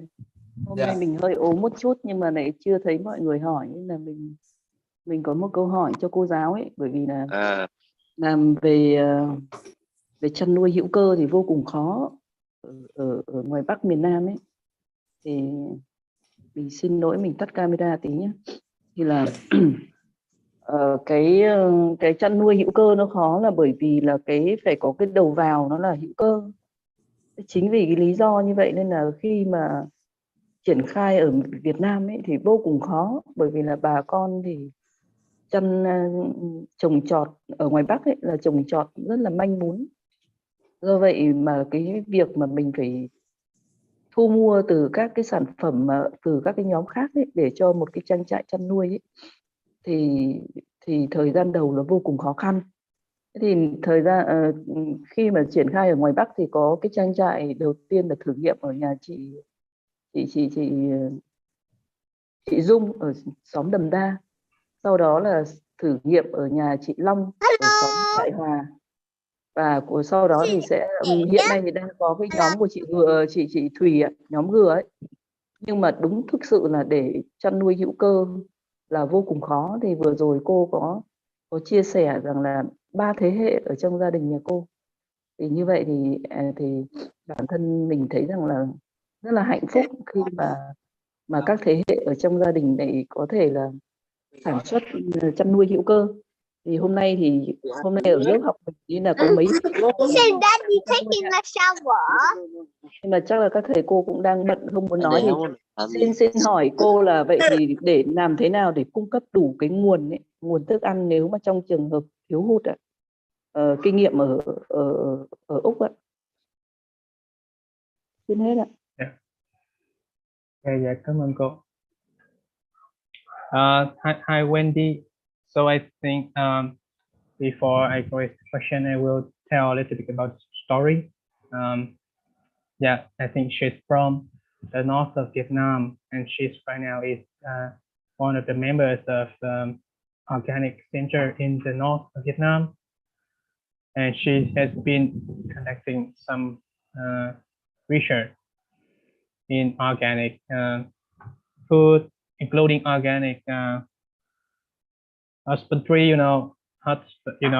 organic animals. Yes. Yep. So and she found out that like the output, like the organic output, for example, like the feed stuff, or even like maybe the medicine,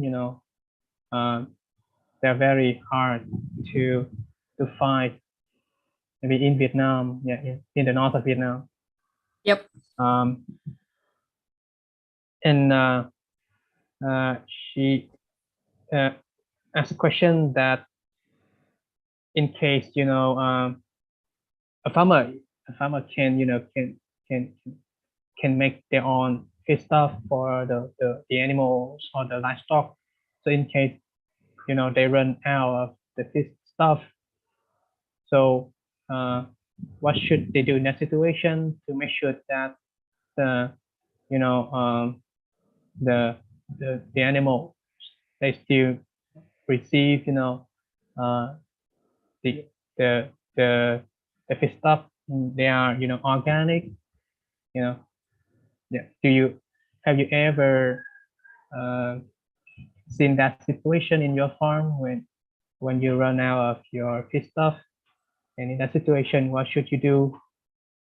Yeah, what did you do? Yeah. When you run out of your medicine or feed stuff, like grass or or grass or pasture. whatever. Yeah, to feed the livestock. Yeah. Well, we're quite fortunate because like this year we have run out of grass because we haven't had any rain, and we've been able to buy fodder off another organic farmer who hasn't got any livestock on. So we've been fortunate that we can actually buy some organic feed off another farmer. So that means, yeah, keep going. Yeah, so yeah, here we're very fortunate because we have a lot of other organic farmers around that we can buy fodder for our cattle and chickens from. So yeah, I'm not sure what the availability of it is over in northern Vietnam. Yeah, but like with the organic farmers that you buy the grass from, that means like they are organic, certified. Yes, ready, they're right? certified organic as well. Yep, so that way we can bring fodder from their farm to our farm because both farms are certified. Yeah, and otherwise you have to use your own stuff, right? And yeah. Yes. Okay. So if you haven't got anywhere else to get it from, it's very hard. You end up having to sell off your stock unless you lose your certification. So some of our farmers last year had to suspend their certification because they couldn't get organic feed. And so they actually had to feed their cattle conventional feed and therefore couldn't provide the organic product until their cattle had been back on organic feed for 6 months. Okay, it takes 6 months, right? As long as it's only feed, yes. For dairy, the milk has to be 6 months. So as long as you're still treating your farm organically and still got your certification, it'll take 6 months to get back to being able to sell your milk as organic. And do you need to provide, maybe the record or even information Yes. to show that you bought like the stuff, okay, from? Yes, so everything, paperwork is king. Yeah. Okay. So yes, you have to have records to prove everything that you've bought, everything that you fed the cows. And so if we have a cow that gets quite sick and our natural remedies won't heal her, we will give her antibiotics, but then we cannot use her milk for 6 months. Yeah. So we would put a calf on her or whatever and put her in the quarantine paddock and then put her over the back paddock for 6 months with a calf on her until we could bring her back into the herd. And in the case when the farmer feeds the conventional food, that means during 6 months, he or So she that means 6 months can- from the time that they stop feeding conventional feed. okay, yeah. So once they start feeding organic feed again, it's 6 months from then. And during that time, they cannot sell as an organic milk. No. No. Yeah, just conventional, right? Or Yeah, that's right. So for the time that they're feeding conventional feed, and then for 6 months after, they can only sell their milk as conventional. okay. Dạ, chào cô Bình. Thì câu trả lời của cô Wendy ấy, thì cô nói trong cái trường hợp của cô đi, chẳng hạn cô nói là thì trong năm vừa rồi thì cái trang trại của cô không có đủ cái lượng cỏ để có thể nuôi bò ở đây, thì cô sẽ phải mua từ một cái trang trại khác, nhưng mà cái trang trại nó phải có được cái chứng nhận hữu cơ của cũng như có thể là NASA. Thì tuy nhiên nếu mà trường hợp mà một người nông dân nào đó, cũng có những trường hợp như vậy, có những người nông dân mà người ta không có đủ khả năng để, hoặc là người ta không ở xung quanh nó không có trang trại nào mà hữu cơ đó, thì người ta vẫn mua được cái cỏ từ những cái trang trại bên ngoài. Tuy nhiên á, thì phải đảm bảo là tức là khi mà kết thúc mà sử dụng cái nguồn thức ăn đó cho tới 6 tháng sau thì bắt đầu có thể là cái sữa hoặc là thịt của vật nuôi thì có thể mình bán trở lại là hữu cơ được. Nhưng mà trong cái khoảng thời gian mà nuôi á, bằng những cái nguồn mà bên ngoài á, thì sẽ không được bán là cái sản phẩm hữu cơ. Thì tức là ý của cô đây nói là làm sao mình đảm bảo được cái nguồn cỏ của mình, tức là nếu mà cái trang trại hoặc là cái farm của mình được hữu cơ rồi thì mình làm sao mà để đảm bảo được có đủ cái thực phẩm, cái nguồn ăn cho gia súc gia cầm của mình.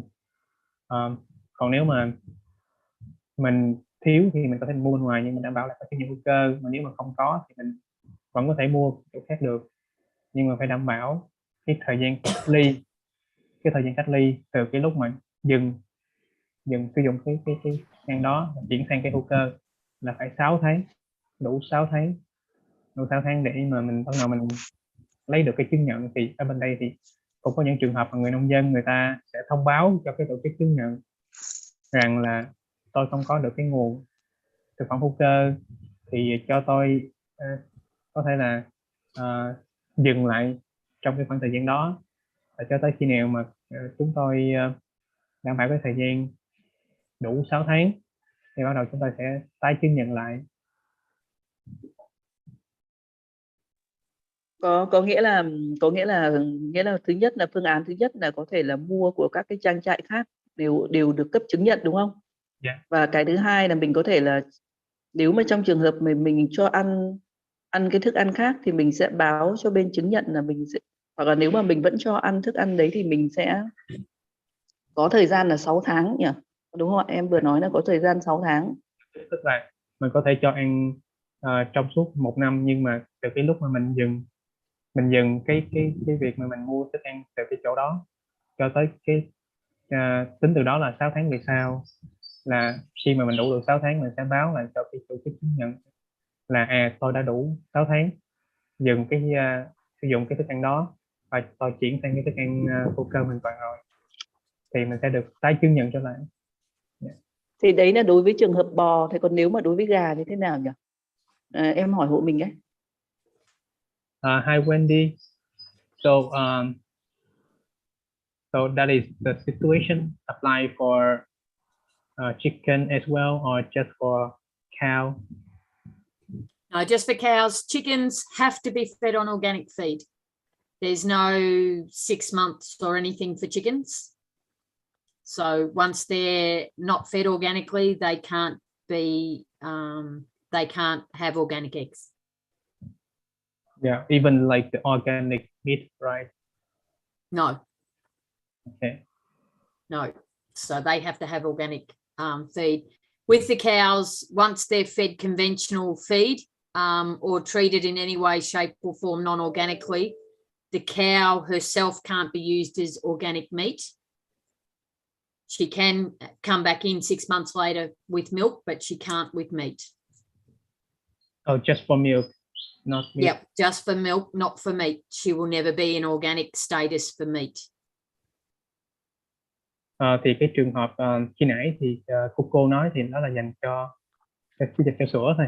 Tức là nếu mà đối với thịt thì bắt buộc là cái vật nuôi phải nuôi hoàn toàn là thực phẩm hữu cơ, tức là cái nguồn hữu cơ từ đầu tới cuối. Còn đối với gà đi thì gà, trường hợp đối với trứng và thịt thì cũng tương tự là mình phải nuôi, phải sử dụng cái nguồn từ một là trang trại của mình, hay là những cái trang trại hữu cơ từ đầu cho tới cuối, tức là từ khi mà mình cho nó ăn từ lúc mà nó nở ra cho tới lúc mà mình sử dụng thì phải đảm bảo là cái nguồn này, cái thức ăn là hữu cơ. Dạ, mình không có được sử dụng những cái nguồn bên ngoài, chỉ trừ trường hợp là sữa thôi. Sữa thì mình không được cái quyền đó. Yeah. Có nghĩa là khi mà nông dân mà muốn chăn nuôi hữu cơ thì phải tính toán đầy đủ xem là một đàn gà hay là mấy con bò đó thì cần ăn hết bao nhiêu lượng thức ăn, đúng không? Sau đó thì sẽ tính toán để trồng cho nó đủ hoặc là dư cái mức đó. Còn nếu trong trường hợp mà thiếu thì sẽ đi mua ở các cái farm mà được chứng nhận. Có đúng không nhỉ? Không biết là mình hiểu như vậy có đúng không? Em cũng nghĩ như vậy. Thì ý của thật sự là cái trang trại của Wendy á, thì chủ yếu là sử dụng cái nguồn thức ăn là tại chỗ thôi. Chỉ khi nào mà tại vì năm rồi nó giống như cô Wendy có nói là như nó bị hạn thì cô mới mua bên ngoài thôi, chứ những năm trước là cô không có mua. Nên em nghĩ là đúng là mình chắc nông dân mình phải tính toán làm sao giống như là có đủ cái diện tích mà để nuôi trồng những loại cỏ rau cho gà, cho bò ăn. Đối với sữa thì em nghĩ là nó sẽ dễ hơn chút xíu, còn đối với thịt trứng thì nó sẽ hơi khó chút xíu. Nó có thể đòi hỏi người nông dân phải tính toán kỹ chút xíu. Hi Wendy. Yep. So that means like a farmer needs to see ahead. That means like if you have 1,000 chickens, you need to have 2 or 3 hectares of grass land. Yes. Right, because it's hard to to find an organic grass outside, maybe in Vietnam. Yes. Yeah, because here it's a challenge for farmers. Very big. Yes. Yes, and we find even like we have 200 hens to a hectare here, and we've found this year that year after year they tend to eat down the bug population. So as much as they eat grass, they eat all the bugs and things in the soil as well. But we've found that they've really knocked the paddocks around this year. We need to rest paddocks so as they don't always have chickens in them. So the land in Vietnam is very small, and how can I say? But do you have any advice for a farmer in Vietnam? If they want to maybe have organic egg. So, for example, if they have, let's say, 500 chickens, so yep. how can they measure to provide enough food for those chickens? Yeah, I would imagine it would be very challenging because like our chickens have grain every day, so they have grain that they can just go and eat every day. So we buy in grain to feed our chickens as well as the pasture and what's in the paddocks. So I would imagine it would be very, very challenging to be able to get enough feed organically to, have a good supply. This year, our chickens, and I don't know what it is, whether it's the weather, it's not only our chickens, thank goodness, but about a month ago, all the chickens just stopped laying. And we've got next to no eggs right at the minute. It's we haven't been to Melbourne for 3 weeks now because we don't have enough eggs to take down there. So it's farming organically is the way I love to farm, because I believe that it's the best way to farm, but it can be very hard work. Yes. Yeah. So Yeah, there's so much to leave to nature. yeah, compare between let's say cow and chicken, or even sheep or goat. Do you have any advice for farmers when they jump into organic animal? So which one is better, easier as a beginning for farmers to start with? It's interesting. I mean, if you don't, milking cows is twice a day, every day for us. And chickens and eggs are the same. Sheep and goats are a little less intensive because you don't have to be getting a product from them twice a day, every day. We've found goats a little bit harder than sheep over here at the moment, and whether that's our weather conditions, because we get quite cold in the winter. And we've found the goats haven't been as hardy as our sheep have been.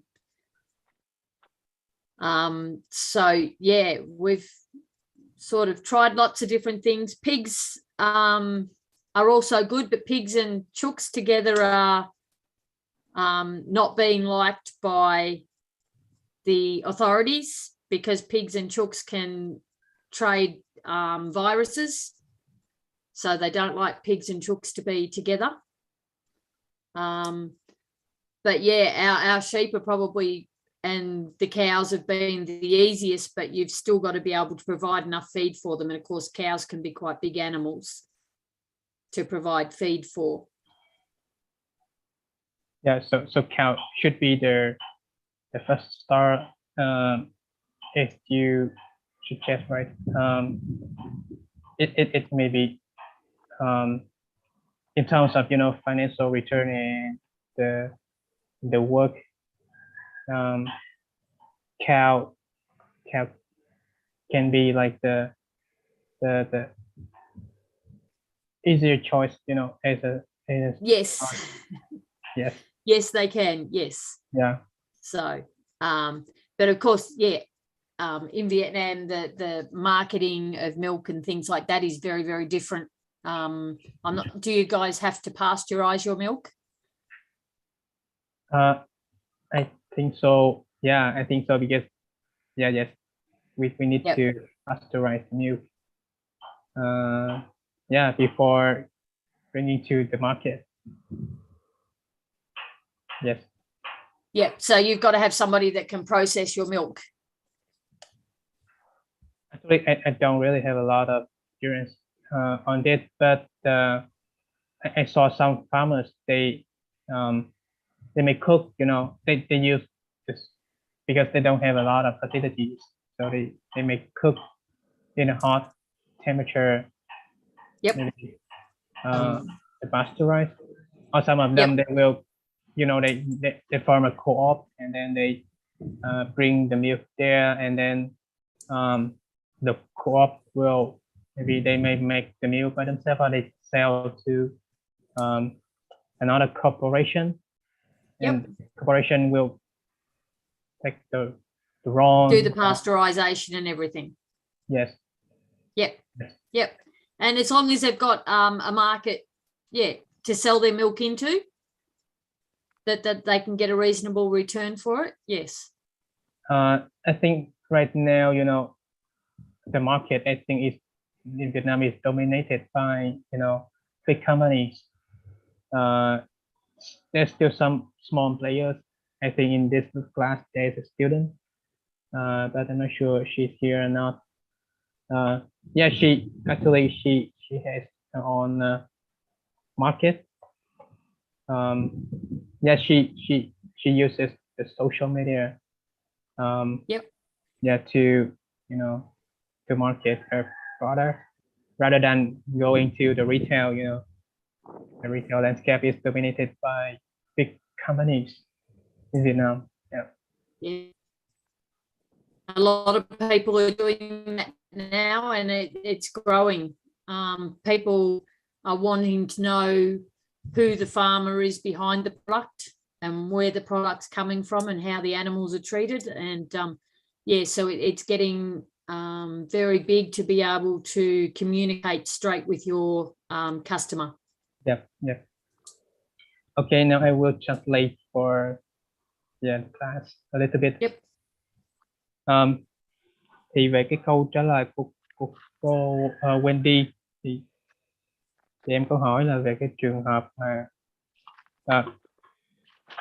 chẳng hạn như nếu mà mình chọn những cái con vật nuôi này như thế nào, nếu mình có thể mình chọn cái cách nào nó dễ để mình có thể mình bắt đầu, thì cô cũng khuyên là chẳng hạn như đối với đây có trên tay cô có con gà, có bò, có cừu, có dê, có thể mình có thể nuôi heo thêm nữa, nhưng mà cô có thể nói là hạn chế nuôi heo và nuôi gà chung với nhau, thì hai con này nó có khả năng là nó sẽ như kiểu mình nó lây nhiễm bệnh lẫn nhau. Thì có thể là mình sẽ nên, còn về dê thì nó tương đối khó hơi, nó cũng hơi khó nuôi, con này nó hơi không thích nghi được cái môi trường ở Úc. Cừu thì nó có thể dễ hơn, còn đối với gà thì gà với bò thì cái này đòi hỏi mình phải vắt sữa, nói chung là mỗi ngày. Trứng đây cũng phải lấy mỗi ngày. Tuy nhiên có thể là cái việc cung cấp thức ăn có thể nó sẽ tương đối nó dễ.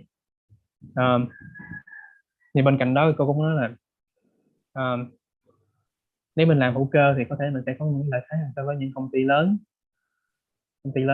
ở Việt Nam. Mình có thể cho người ta biết được là cái trang trại của mình làm như thế nào. Có thể là mình mời người ta tới, người ta tham quan, giống như cách của cô Wendy có làm đối với trang trại của mình, để người ta biết, người ta hiểu tự theo mình như thế nào. Mình cũng có thể mời những cái khách sạn, nhà hàng tới, người ta tham quan cái trang trại của mình, người ta có thể đặt mua trực tiếp.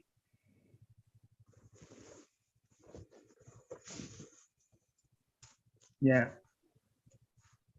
Ôi, cảm ơn cô Wendy, cảm ơn em nhé. Yeah. Như vậy là câu trả lời rất là đầy đủ rồi ạ. Cảm ơn mọi người ạ. Có thể nếu mà trường hợp cô có thể muốn hỏi thêm, có thể cô có thể hỏi thêm trong cái lúc trong cái phần đặt câu hỏi.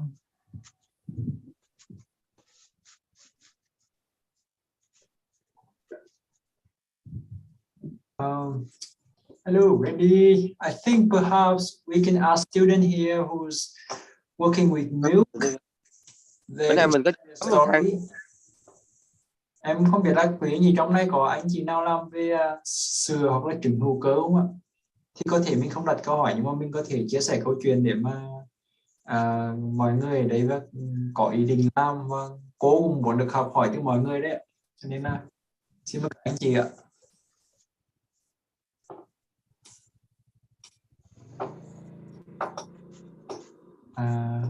Em nghĩ là ngoài cái câu hỏi về sữa hoặc trứng, có thể mình sẽ hỏi về cái cách marketing. Có một cái yếu tố rất là hay của cô Wendy có nói là cô tận dụng cái danh tiếng của một cái nhà hàng ở thành phố Melbourne. Tức là khi mà cô bán được cái chỗ đó, ví dụ như có cái nhà hàng đó 5 sao đi, cô sẽ nói với những người khác tôi đã bán được chỗ đó rồi, tức là chất lượng của tôi rất là tốt nên tôi mới bán được. Nó giống như cô tận dụng được cái danh tiếng đó, cô sẽ thông báo lên cho người ta biết. để người ta bắt đầu người ta sẽ tin tưởng vào chất lượng của mình.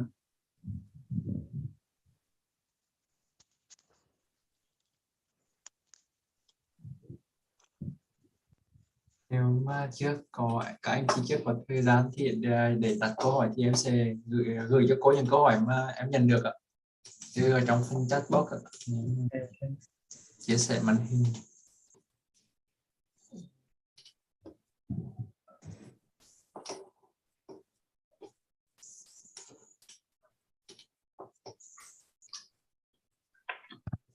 Mọi người có nhìn thấy không? Anh Khang nhìn thấy không? Anh chia sẻ không anh? Thấy rồi đó, biết rồi.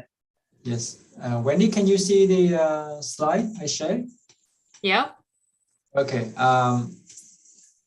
So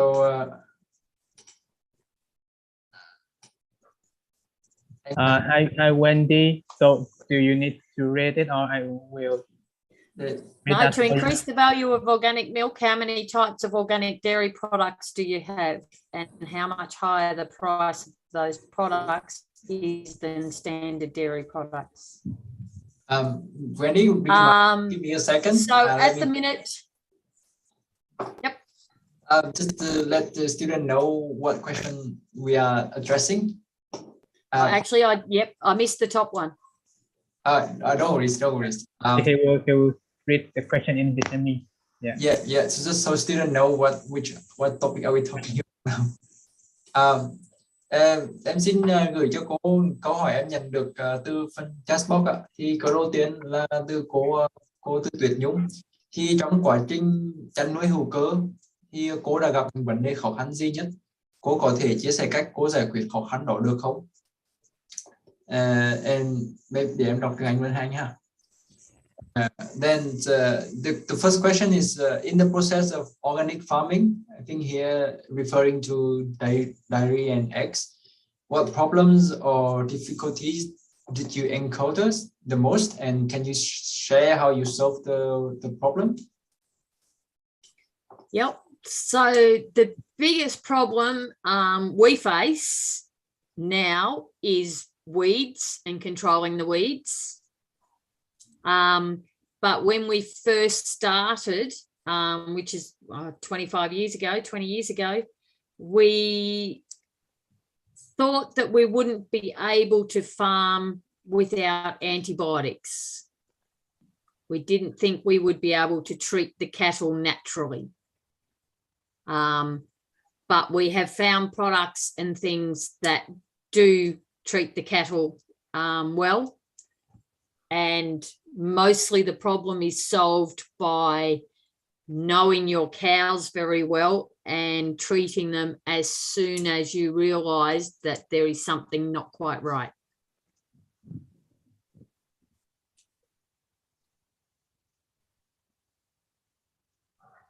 So in terms of wheat, and so it's mentioned in your presentation that you now use mulching, right? Yep. So we'll mulch weeds, thistles and things when they flower, but before they seed. So if you mulch them into tiny pieces, they've got no energy left in the stem of the plant to seed. So you have to wait until they flower, because that's the whole purpose of the plant growing, is to reproduce. So you have to wait till they flower, but you need to chop them into tiny pieces before they seed. So by chopping them into tiny pieces, you take the energy of the stalk of the plant away, which doesn't leave it any energy to seed. And you mentioned that, like, so with those that means they're really hard to control, right? And do they compete with the grasses that Yes. you grow or not? Like, yes, if they get to seed, they can take over. So, but also having the soil composition right as well, helps with grass growth and not weeds. So if your soil is unbalanced, you tend to get more weeds. And I think maybe the class would like to listen about, you said that you don't use, you give up using antibiotics for the animals, and you use something like garlic tincture, right? And and apple cider vinegar. Apple cider vinegar, yes. So can you show us like the functions or the benefits of those things? So the garlic tincture acts a bit like an antibiotic, so it works on bacterial things. So if with our cattle, they're very orderly. They like to be in the same place. So they like to walk down the laneway in the same order, and they like to come into the dairy in the same order. So if you've got a cow that's at the back of the herd and she's not normally there, then you know she's not feeling well. And so we can treat her with garlic without having it affect her milk, but it's also boosting her immune system so she can look after herself better if she's not feeling well. So we'll treat her for a couple of days with garlic. And then generally they sort themselves out and she'll be back in order again, and she'll come into the herd normally and she'll be fine. So if the sooner you notice a cow's, just not feeling well or just having a bad day, we all have them, and we'll treat her with garlic. So, and that doesn't taint the milk or anything, doesn't mean she doesn't go in the vat. As long as her milk is okay, she can still go in the vat.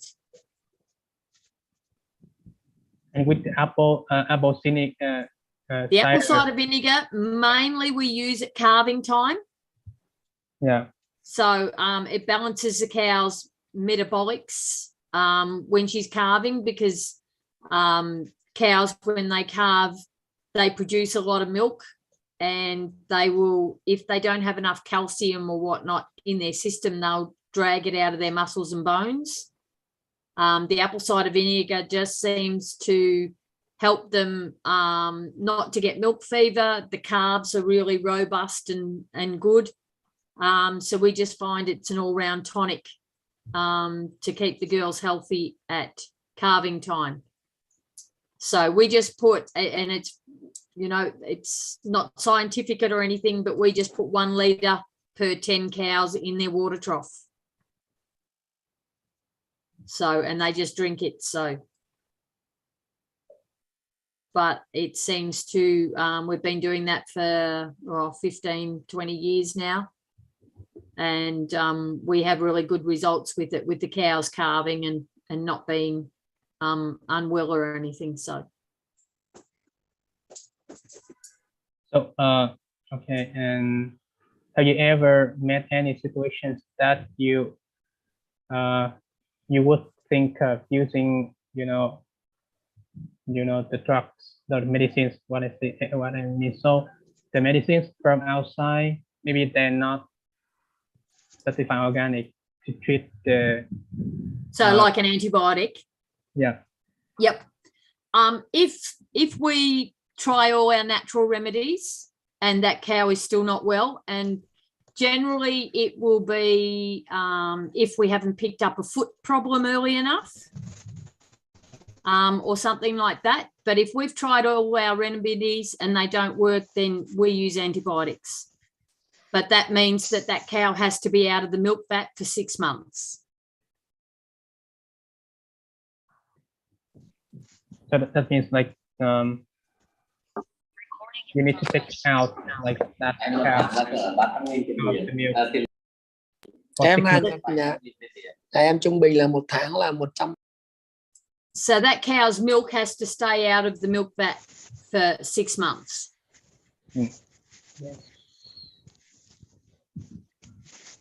So generally we would put a calf on her and let her stay over the back paddock with her calf on her for 6 months. And do you think that like understanding the animal behavior is really important in organic farming? Yes. Yes. You can pick by knowing your cattle and knowing your animals very well, you can pick things up a lot earlier. And the earlier you treat an animal, the better they respond and recover.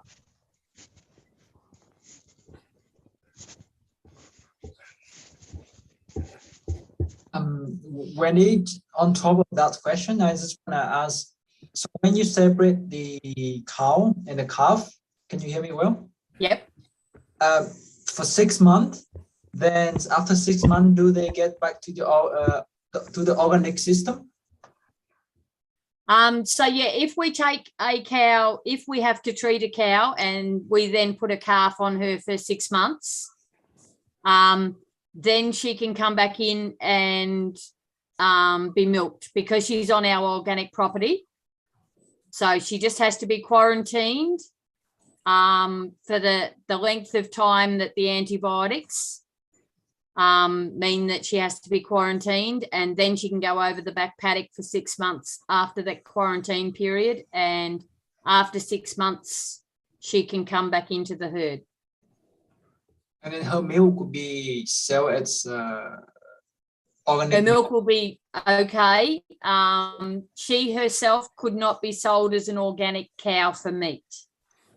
But can you ever sell her as organic meat even No. after 1 or 2 years? No. No. Okay. Yeah. Thank you. Thank you for clarification. No problem. Rồi để em sẽ dịch bằng một cái câu trả lời của cô Wendy cho câu thứ nhất. Như cô có chia sẻ lúc nãy thì ở đây cô sẽ có như cô chia sẻ có thể là có hai cái vấn đề khó khăn ở đây. Đầu tiên đó là về cái thức ăn cung cấp cho con bò đây, thì ở đây trên trại cô thì cô phải tự trồng. Thì tự trồng thì cô phải làm sao đảm bảo là những cái loại cỏ dại nó sẽ không có cạnh tranh với những cái loại cỏ mà cô trồng. Thì ở đây hữu cơ thì nó sẽ rất là khó trong việc mà kiểm soát những loại cỏ dại. Thì đây, cái cách của cô chủ yếu là giống như mình khi mà cái cỏ nó bắt đầu nó ra hoa thì bắt đầu mình sẽ kiểm soát, mình sẽ cắt nó, mình sẽ có cái loại máy là nó cắt rồi nó băm rồi nó trả lại trong đất. Đó là cái cách mà hiện tại là trang trại của cô đang sử dụng. Rồi về cái in the progress of organic farming, what problem difficult did you encounter the most? Can you share how you solve that problem? To increase the value of organic milk? Nhân Sơn có câu hỏi gì? Em xin lỗi, chắc là vừa rồi có anh chị nào để biết nhưng mà không sao rồi anh ạ. Dạ. Ok, để có thể hỏi là anh Sơn đây, thấy anh Sơn. Về cái vấn đề thứ hai ở đây cô Wendy có nói là về cái sức khỏe của vật nuôi. Ở đây thì cô nói là 20 năm trước gia đình của cô là sẽ không có nghĩ là mình sẽ không sử dụng cái chất kháng sinh để mà mình chữa trị bệnh cho vật nuôi. Thì cô mới nói là sau khi mà cô làm cái cách này thì cô mới nhận thấy là hoàn toàn có thể sử dụng những cái phương pháp hoặc là để mình có thể là mình không cần sử dụng kháng sinh, chỉ trừ những trường hợp khẩn cấp thôi. Và những trường hợp nào mà không thể, tức là không thể nào còn những cái biện pháp nào khác này, thì ở đây cô có sử dụng làm sao để mình hiểu được cái con vật nuôi, hiểu được cái tập tính của nó, theo được cái hành vi của nó. Chẳng hạn như nhìn con bò, mà chẳng hạn như thường con bò nó sẽ có cái tập tính là nó sẽ đi vào đàn, nó sẽ đi theo thứ tự, tức là nó sẽ nhớ được cái thứ tự của nó không bao giờ nó đi sai. Thì giống như trường hợp này mình thấy nó đi sai thì mình sẽ biết được cái con này nó bị bệnh, bắt đầu mình sẽ cách ly nó với đàn. Và trong cái thời gian này mình cách ly, mình chữa trị nó trong vòng 6 tháng. Bắt đầu sau 6 tháng mình có thể là mình sẽ chuyển nó trở về đàn bình thường trở lại được. Tuy nhiên những trường hợp nào mà nó nặng quá đi thì phải sử dụng có thể sử dụng tới cái kháng sinh, thì mình có thể là mình cũng cách ly 6 tháng. Còn những trường hợp mà vật nuôi này nó chết thì trường hợp lúc nãy như con Wendy có là trường hợp có thể là mình sử dụng cái con đó mình làm phân cũng được, nhưng mà không rõ để hỏi cô Wendy là trường hợp những cái con mà nó chết thì bệnh già thì sử dụng được, còn những con chết mà bị bệnh đó, thì có thể sử dụng được hay không. Thì ý cô nói đây là mình làm sao mình để mình hiểu được cái con vật nuôi của mình nó như thế nào. Chẳng hạn như cô có nói chẳng hạn như một số cái cách mà để có thể là cung cấp chất dinh dưỡng. Chẳng hạn như nói cái dung dịch mà tỏi thì cô Wendy có nói là mình có thể sử dụng cái dung dịch này mình thay thế cho chất kháng sinh. Dung dịch tỏi thì nãy là cô nói là ngâm trong đập dập và ngâm trong cồn, có thể còn là rượu trong vòng 3 tháng, thì mình có thể sử dụng cái nước này để mà mình cung cấp cho vật nuôi thay thế cho kháng sinh.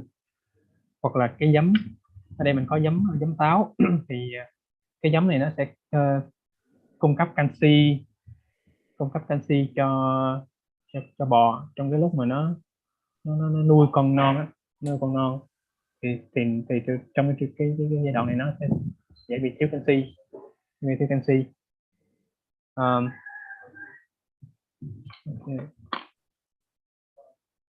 Ok rồi, nói chung là ý của cô nói là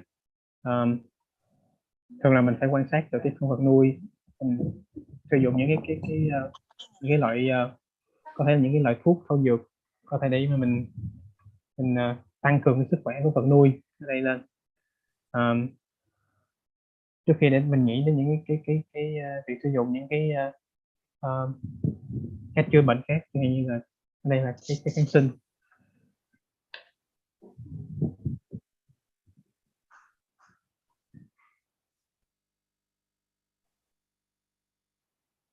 Ok, rồi chắc mình qua câu 2 luôn Đức ơi. Để em trước khi sang câu 2 thì có cái phần chia sẻ của cô Tư Tuyết Nhung thì chắc là để em đọc tiếng Việt trước sau em nhớ anh dịch được không? Ok. Trong phần chat box thì cô Tư Tuyết Nhung từ bên PGS thì cô có chia sẻ là Việt Nam hiện tại thì chỉ có 2 doanh nghiệp lớn là Vinamilk và TH True có sản xuất sữa hữu cơ. Các farm của nông dân nhỏ mình mà cô theo dõi thì chưa có. Nông dân PGS có thử nghiệm nuôi gà quy mô nhỏ chỉ khoảng 300 đến 500 con, nhưng mà gặp khó khăn về thức ăn hữu cơ đạt chuẩn nên nông dân không theo nổi, dù họ liên kết với thành viên trong hệ thống PGS trồng trọt hữu cơ để có nguồn thức ăn nhưng không ổn khi thức ăn hữu cơ thương mại không sẵn có. Còn về một vấn đề, một cái điều kiện vô cùng quan trọng nữa trong chăn nuôi hữu cơ đó là phải có cơ sở diệt mổ đạt chuẩn. Thì để đầu tư thiết bị máy móc diệt mổ là một thách thức lớn sau cái nguồn thức ăn có đủ. Thì cái vấn đề đầu tiên thì lúc này cô Wendy cũng có nói rồi anh, mà có vấn đề mà máy móc thiết bị diệt mổ thì cô đặt câu hỏi cho cô xem là như cái quy mô của cô là phải và nhỏ thì không biết là cô xử lý vấn đề đấy như thế nào. Ok. Yes. Hi Wendy, I think okay. So like you have only milk, right? Or you have meat as well, like organic meat as well? We generally just have our sheep and goats for ourselves. So we breed them for our own, because we have 5 families to feed.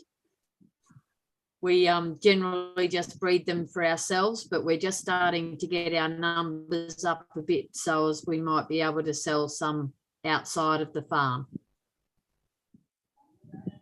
So we We don't Yeah. do beef cattle. We don't have enough land. So like the question is that means like in case if a farmer would like to have meat, you know, so Yep. and he or she needs to invest in, you know, slaughter facilities. And Yes, so they have to be certified. yes. So that is a person in the class mentioned, you know, to have like a certified slaughterhouse. Yep. And the capital to invest, you know, in the facilities. Now, in addition to like the feedstuff, organic feedstuff in Vietnam. So you know that those things are the challenge for Yes. you know, small farmers in Vietnam to have firstly enough like the feedstuff, and secondly the slaughterhouse, you know, to run the whole process. Yes. So you can have a conventional slaughterhouse that has an organic certification as well. And they could put the organic animals through first and then run their conventional stock through after that. So it can be done through a conventional if they have organic certification and do the slaughtering of the organic animals first, and keep them separate, as then they can run their conventional through afterwards. Yeah, it's really challenging in Vietnam, but I think yes, it could be possible. Yeah, and it's getting enough farmers together to have the amount of animals that make it worth it for the slaughterhouse to get their certification and be able to process animals. So it's getting enough farmers with the number of animals that make it worthwhile for the slaughterhouse to be able to look at doing it. Thì câu trả lời của cô Wendy là cô cũng nói là đúng là phải có được một, bên cạnh cái thức ăn hữu cơ thì cái người nông dân họ cũng phải thứ nhất là một là phải có được cái cơ sở giết mổ mà đạt chuẩn, hoặc là nếu mà không có cơ sở thì mình phải ra bên ngoài. Tuy nhiên thì có những cơ sở đó thì nó tức là nó vẫn có thể là được sử dụng nếu mà tức là nó đạt chuẩn, tức là nó vừa có thể sử dụng cho hai mục đích, tức là vừa đối với những cái thịt thường hoặc là thịt hữu cơ, nhưng mà phải đảm bảo là nó phải vận hành đúng, tức là có cái hệ thống song song á, tức là hai cái bộ phận nó phải riêng biệt với nhau. Và bên cạnh đó làm sao để nông dân người ta có thể làm sao mà đủ được cái số lượng để mà có thể khi mình một là nếu mình thuê ngoài thì mình có thể là mình vận hành được cái hệ thống sẽ rẻ hơn so với mình làm đơn lẻ. Thì em nghĩ là có thể là nó sẽ giúp cho người nông dân trong cái trường hợp này. So hi Wendy. So Yep. if like the farmer, you know, just how can I say,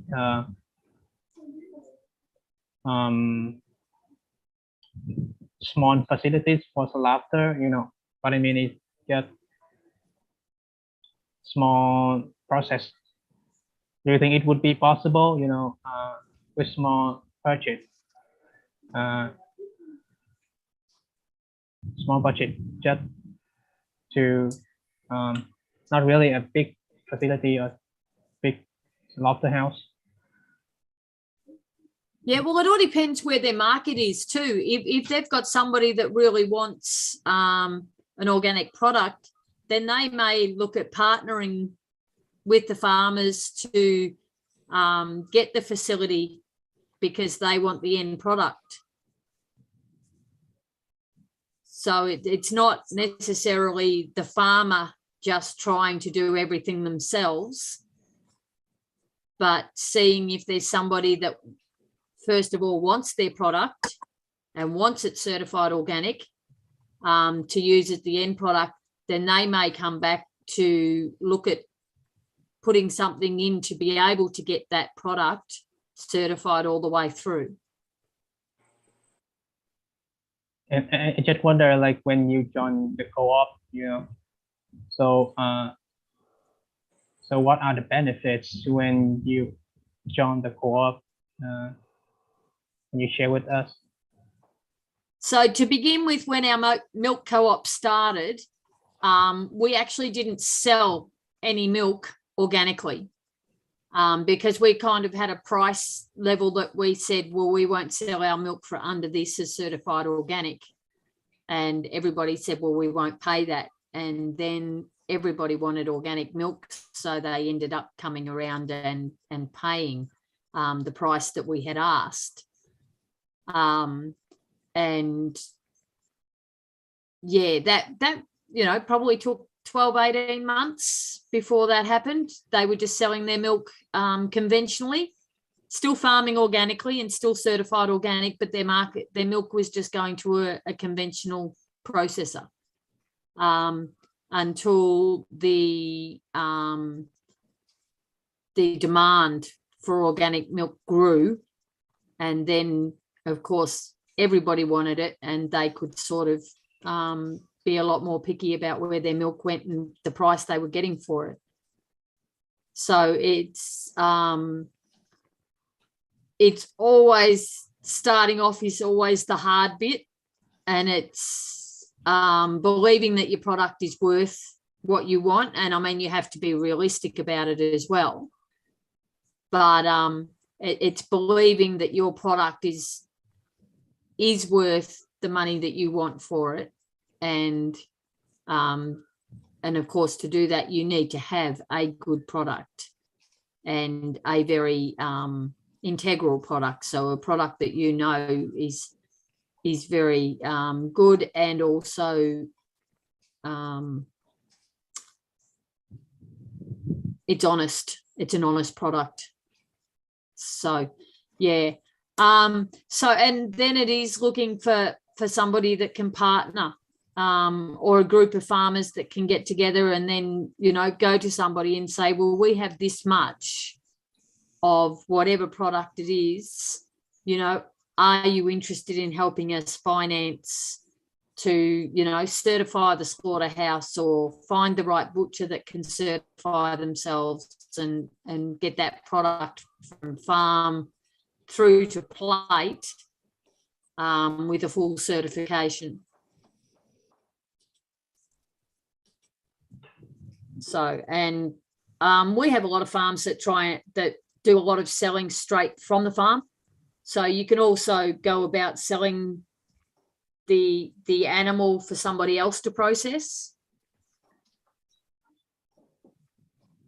And yes, and do you think like the farmers, they need to I can say, like, build like the share slaughterhouse, right? So it can reduce the cost of going that along.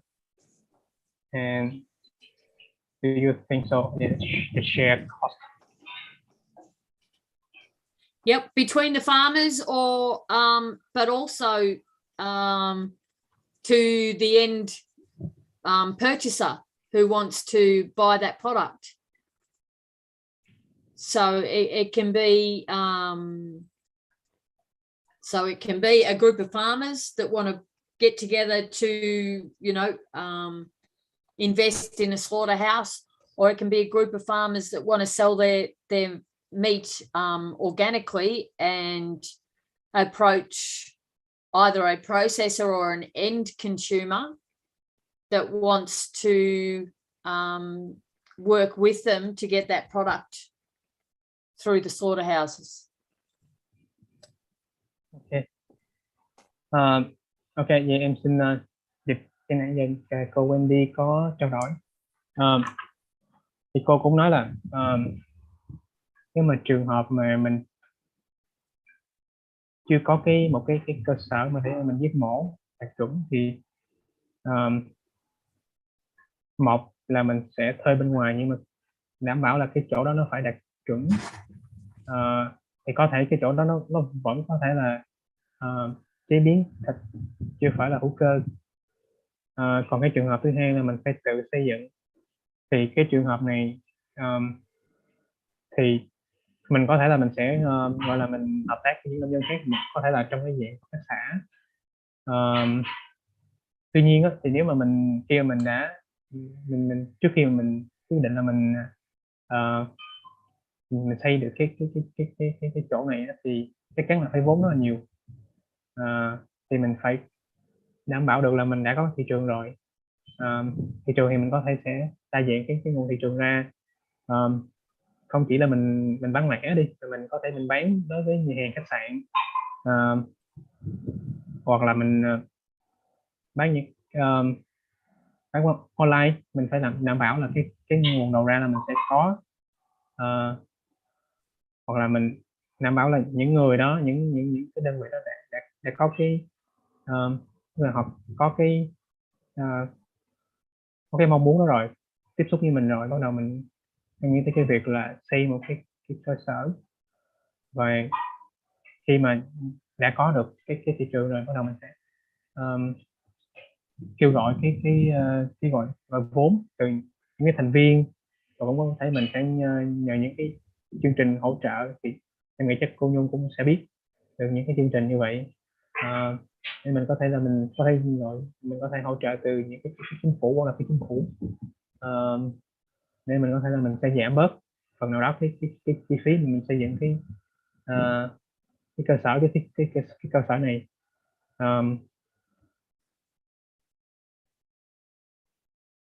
Ok.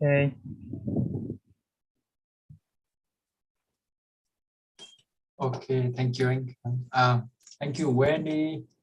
We have a bit of sharing from a student here. It would be useful for you to hear. So, because as you say, you never know what you can learn from other people, right? So, a bit of sharing. That's right. Yes. So, a student share. Miss Kim Thoa, she shared her neighbors let the chickens drink a solution that was the mix of honey and the flour of coffee to improve their Their lay rate. No, not the lay rate. Forget the word. They are sort of resistant to disease. Oh, okay. Yes. Yeah. So that could be interesting. Yes. Yes. Yeah. Yes. Well, honey's a known one for combating bacteria and things. Yep. Honey's very good. We use it for the cattle sometimes. Good. Oh, wow. There you go. Yeah. But I'm not sure. Flower of coffee tree, that's quite new to me. I don't know. Yeah, no, I haven't heard of that one. Yeah, let me check with her again. Yeah. Em xin chào chị Kim Thoa Bình Thuận ạ. Cảm ơn chia sẻ của chị ạ. Em thấy chị chia sẻ đấy là hàng xóm của chị thì cho gà uống nước pha mật ong và hoa cà phê, đúng ạ? Thì không biết đấy là mật ong và có phải là đúng là hoa cà phê không hả chị? Thì nếu mà chị đang ở đấy thì có thể mở mic lên phản hồi lại với cô, tại vì cô thấy cũng rất là thú vị đấy. Đúng, cái mật ong mà mật ong hoa cà phê các bạn, để cho nó giá thành nó thấp hơn là cái các loại mật ong khác, nhưng mà nó cũng cái để mình nó hơi ổn, cho nên mình không muốn mở mic là vậy. Nhưng mà để là mật ong pha với cà phê mật ong hoa cà cà phê thì cái mật ong đó nó rẻ tiền hơn các loại mật ong khác, nhưng mà nó lại là cái mật ong tại vùng đó luôn. Cái đấy là lần Cái đầu từ tiên phấn em hoa nghe đó được Đức của ơi, cô chưa nghe. cái từ phấn hoa của hoa cà phê chứ không phải là lấy Đúng hoa rồi. cà phê. À, Cái này con ong lấy từ lấy mật từ hoa cà phê. yes. Em hiểu rồi, cảm ơn chị Kim Thoa. Để em phản hồi lại cô lần này vậy. Wendy is actually I think it was my mistake. It's just honey that was produced by bees that taking the honey from the coffee From flowers. the coffee trees. Coffee trees, yes. Yep. Yep, that makes sense. Yes. Yes. Not coffee drinking bees. Okay, Yes, I guess. Yes. Yes. Yeah, that's quite interesting here. There's another student also share to confirm that as well. So honeybee, from coffee flowers. Okay. Yes. And Thì trả cho con thớt ở có mỗi gáo không? sometimes today we don't have many people for logistic, so sometimes people just pop up with. That's all right. I'm sure you don't understand it. Yep. Anyway, so moving on to the next question. Yep. Let me see to the student. Em xin gửi cho cô câu hỏi thứ hai từ cô Văn ạ. Thì là để gia tăng giá trị của sữa hữu cơ thì cô có bao nhiêu loại sản phẩm chế biến từ sữa hữu cơ, giá các loại đó cao hơn bao nhiêu % sản phẩm sữa thông thường ạ?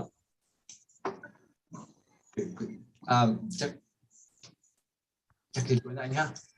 Chắc em dịch luôn đi. Sorry, em cũng không biết đến gì cái không. Wendy, That's all right. I can read it. Let me read it out if you don't mind. Go for it. All right, sure. So to increase the value of organic milk, how many type of organic dairy products do you have, and how much higher the price of these products is than standard dairy products? I think there's a bit.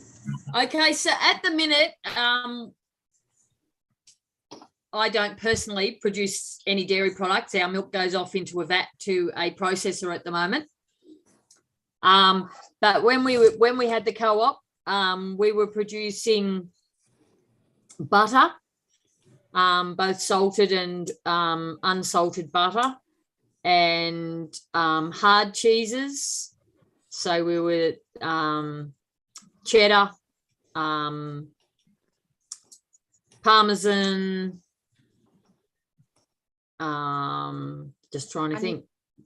Lots of different types of cheddar, vintage cheese. So your cheddars start from very fresh, go through to vintage, which is an older cheese. Your Parmesans, and some soft cheeses. So your Bries, Camemberts, mozzarella, halloumis. So all your different types of cheeses. Yeah, all the yummy ones. So, and generally they would probably be about 20% dearer.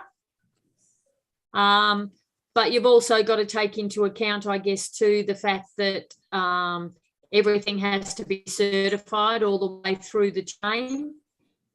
So your cheese makers, the factories and everything has to be certified all the way through. The milk tankers that pick up the milk have to be certified. The wash process that they have to go through has to be certified. So everything to get the end price has to be certified.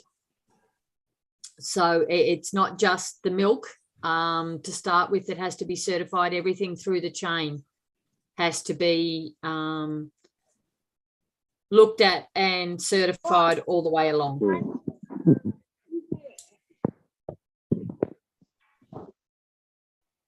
Okay. So while you're getting an extra 20% say on the other end, it is costing you some of that 20% to actually get the organic status on that product. And compare like the price between like organic, let's say like cheese, organic cheese, and organic and conventional cheese. So what is the difference? It does vary a bit, but I would think around 20%. 20% higher. Yeah. And how about milk? Well, in Australia at the minute, the organic milk is not getting paid much more than the conventional milk. The price for conventional milk has come up because in Australia we have lost a lot of dairy farmers. They've left the industry. So we don't have as much conventional milk or organic milk actually at the moment. But the price difference has got a lot closer, and it will in this next 12 months as well.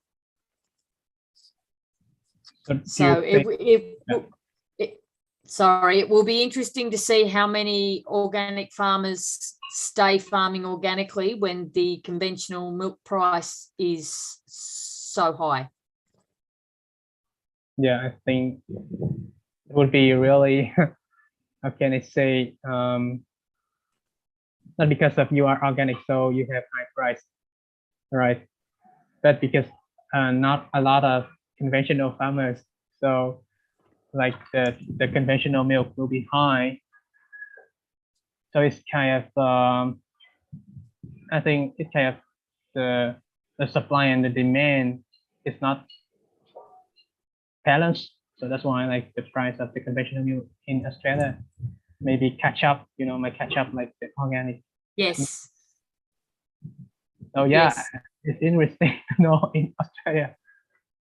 Okay. Yeah, and the other thing is now that we don't have the organic co-op that we had, it used to hold the price stable, and that's not there anymore. So the main purchaser of the organic milk in Australia now is owned by a company, not by the farmers. So therefore the company can own, name its own price, whereas the farmers had to return their profits to the farmers when we had the co-op. So a company doesn't have to do that. They can just pay the farmers what they want to, as opposed to the co-op that had to pay their returns to the farmers. Because the farmers were the shareholders. So right now, do you have your own brand for your milk, or you just sell to? No, at the minute it's just going conventional. Well, it's not going conventional at the minute. It is going organically, but we don't have our own co-op for our farmers at the moment, like we did have. Okay. Wendy, I'm just going to follow on that. What happened with the co-op? Maybe you mentioned about it, but I misheard that. What happened with the co-op? Trusted the wrong people. Pretty much. You mean the people within the co-op or people as the partners outside? A little bit of both.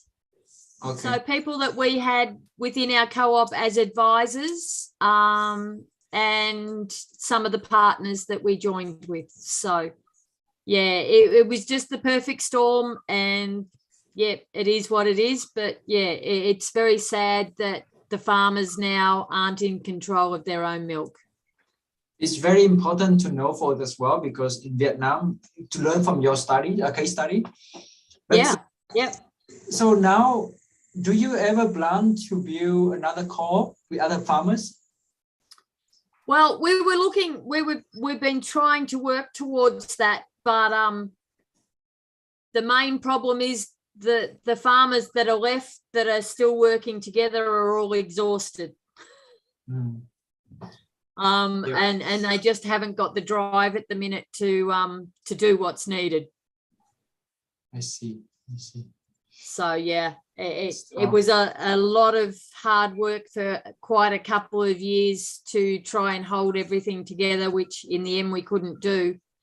And the people who had the drive to do that are now exhausted. How many years actually the co-op was run for? The co-op was run for 18 years. 18 years, wow. Yeah, yes. Wow. Yes. So it was very sad. But anyway, that is, business. Some people weren't in it for the same reasons as other people. Yeah. So yeah, and that's why, within my slides, pick your partners. Even sometimes when you think you have the right partners, it doesn't always work, and that's just business and people and different goals, I guess. That could be our next question for you, but not for now. Question could be, so what's your criteria or your experience in? I mean, just what maybe you can. This is coming out of my head just now, but what sort of advice you would give to people here? Thinking of doing co-op, especially on the product like dairy product or milk, is quite specialized. As you can see, not often we have those farmers here, but I'm sure people want to do that in Vietnam.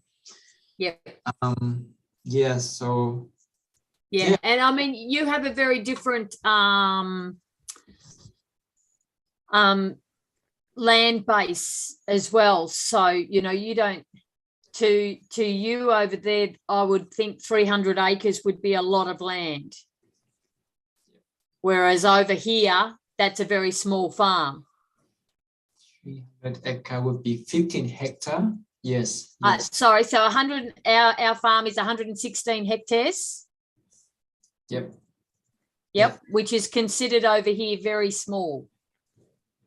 I understand. Yeah. So it is quite different. Like we milk 120 to 150 cows, whereas you'd probably be looking at milking 5 to 10 cows. Yep. So it's very different to get that bulk amount of milk, to be able to make things cost effective.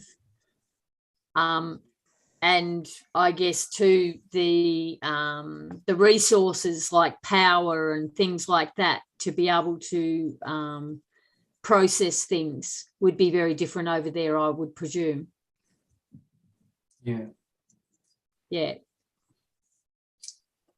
Let's keep it short for this question.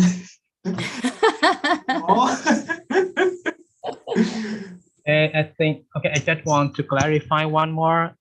Like without the co-op, how can you sell like your milk? You sell to the wholesaler or it's just so we sell to another company. So a co-op is a group of farmers, but a company can still buy and sell milk and make products and things. So at the minute our milk goes to a company who have milk products, make milk products, or on sell to other people who make milk products. Okay, so that means like you sell directly to the company, right? Not through the co-op anymore. Yeah, that's right. Okay. Yep, at the moment, yes. Okay. So we're hoping to try and get a couple of contracts for our farmers on their own, but we're still working on that. So. Okay. Rồi, bắt đầu mình sẽ câu trả lời của cô Wendy về câu thứ hai. Thì về hiện tại cái trang trại của cô thì hiện tại cô chỉ bán bán sữa thôi. Hiện tại cô cũng chưa có làm những cái sản phẩm chế biến. Tuy nhiên thì trước đó thì như là 3 năm về trước là cô có tham gia một cái hợp tác xã. Ở đây thì người ta có làm những cái sản phẩm mà gọi là gia tăng giá trị từ sữa, hay những cái loại bơ. Đây có bơ, rồi có phô mai thì có rất là nhiều loại phô mai ở đây cô có kể ra. Thì cô cũng nói là ở đây á, thì sữa hữu cơ, và tuy nhiên á, mình khi mình làm cái bơ hoặc là cái phô mai thì cũng phải là cái quá trình cũng phải là nó cũng phải được chứng nhận để khi sản phẩm đưa ra thị trường là sản phẩm hữu cơ. Và về cái giá của cái giá của sản phẩm á, thì khi mà ra thị trường á, nó cao hơn so với những cái sản phẩm thông thường á, là 20%.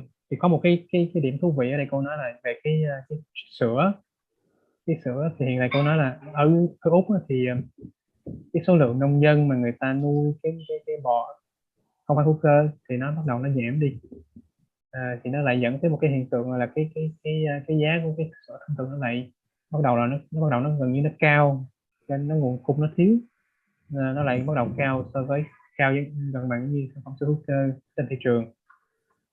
Đây là cũng cái yếu tố mà nó chung cũng hơi lạ so với cái thị trường ở Úc. Thì bên cạnh đó thì cô cũng có chia sẻ ở đây là lúc trước là cô bán cái sữa của mình á, sữa của trang trại của cô á là thông qua hợp tác xã, tức là bán cho hợp tác xã người ta, một là người ta chế biến, hay là người ta sẽ bán cho những cái doanh nghiệp để có thể là người ta làm những cái thương hiệu riêng của mình. Thì hiện tại á, thì cái sản phẩm của cô bán, cái hợp tác xã không còn nữa, thì cô bán trực tiếp cho công ty luôn, những cái doanh nghiệp mà người ta chế biến, người ta có thể là người ta chế biến, hoặc có thể người ta làm cái thương hiệu riêng. Thì cô cũng đang tìm một số cái hợp đồng mới cho cái sản phẩm cái sữa của mình, sữa của trang trại. Ok, yes, cảm ơn anh Khang, cảm ơn cô Wendy. Rất là cảm ơn cô Wendy. Thank you so much, Miss Wendy. Today I learned a lot from you, and I'm so thankful for your explanation. Yes. Có lẽ là xin vậy. Cô Ivan ơi, mấy cô cứ lúc bật lúc tắt cô ạ, cô có thể đừng chuyên đúng không cô? Ok. Mình hỏi một câu này thôi nhá. Tức là khi mà chế biến và đóng chai vào sữa thì cái việc là chai nhựa và chai thủy tinh ấy, thì chỗ cô có phải quan tâm đến rất là nhiều không?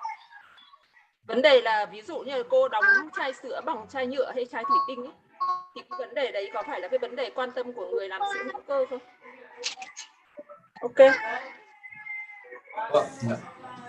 rồi đây.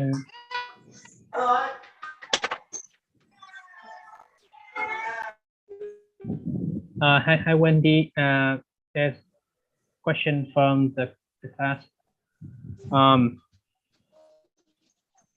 So you sell like the milk to the company that in container or in what I mean is because you don't do the packaging, right? Because you sell like the raw material, right? Yep. The raw material.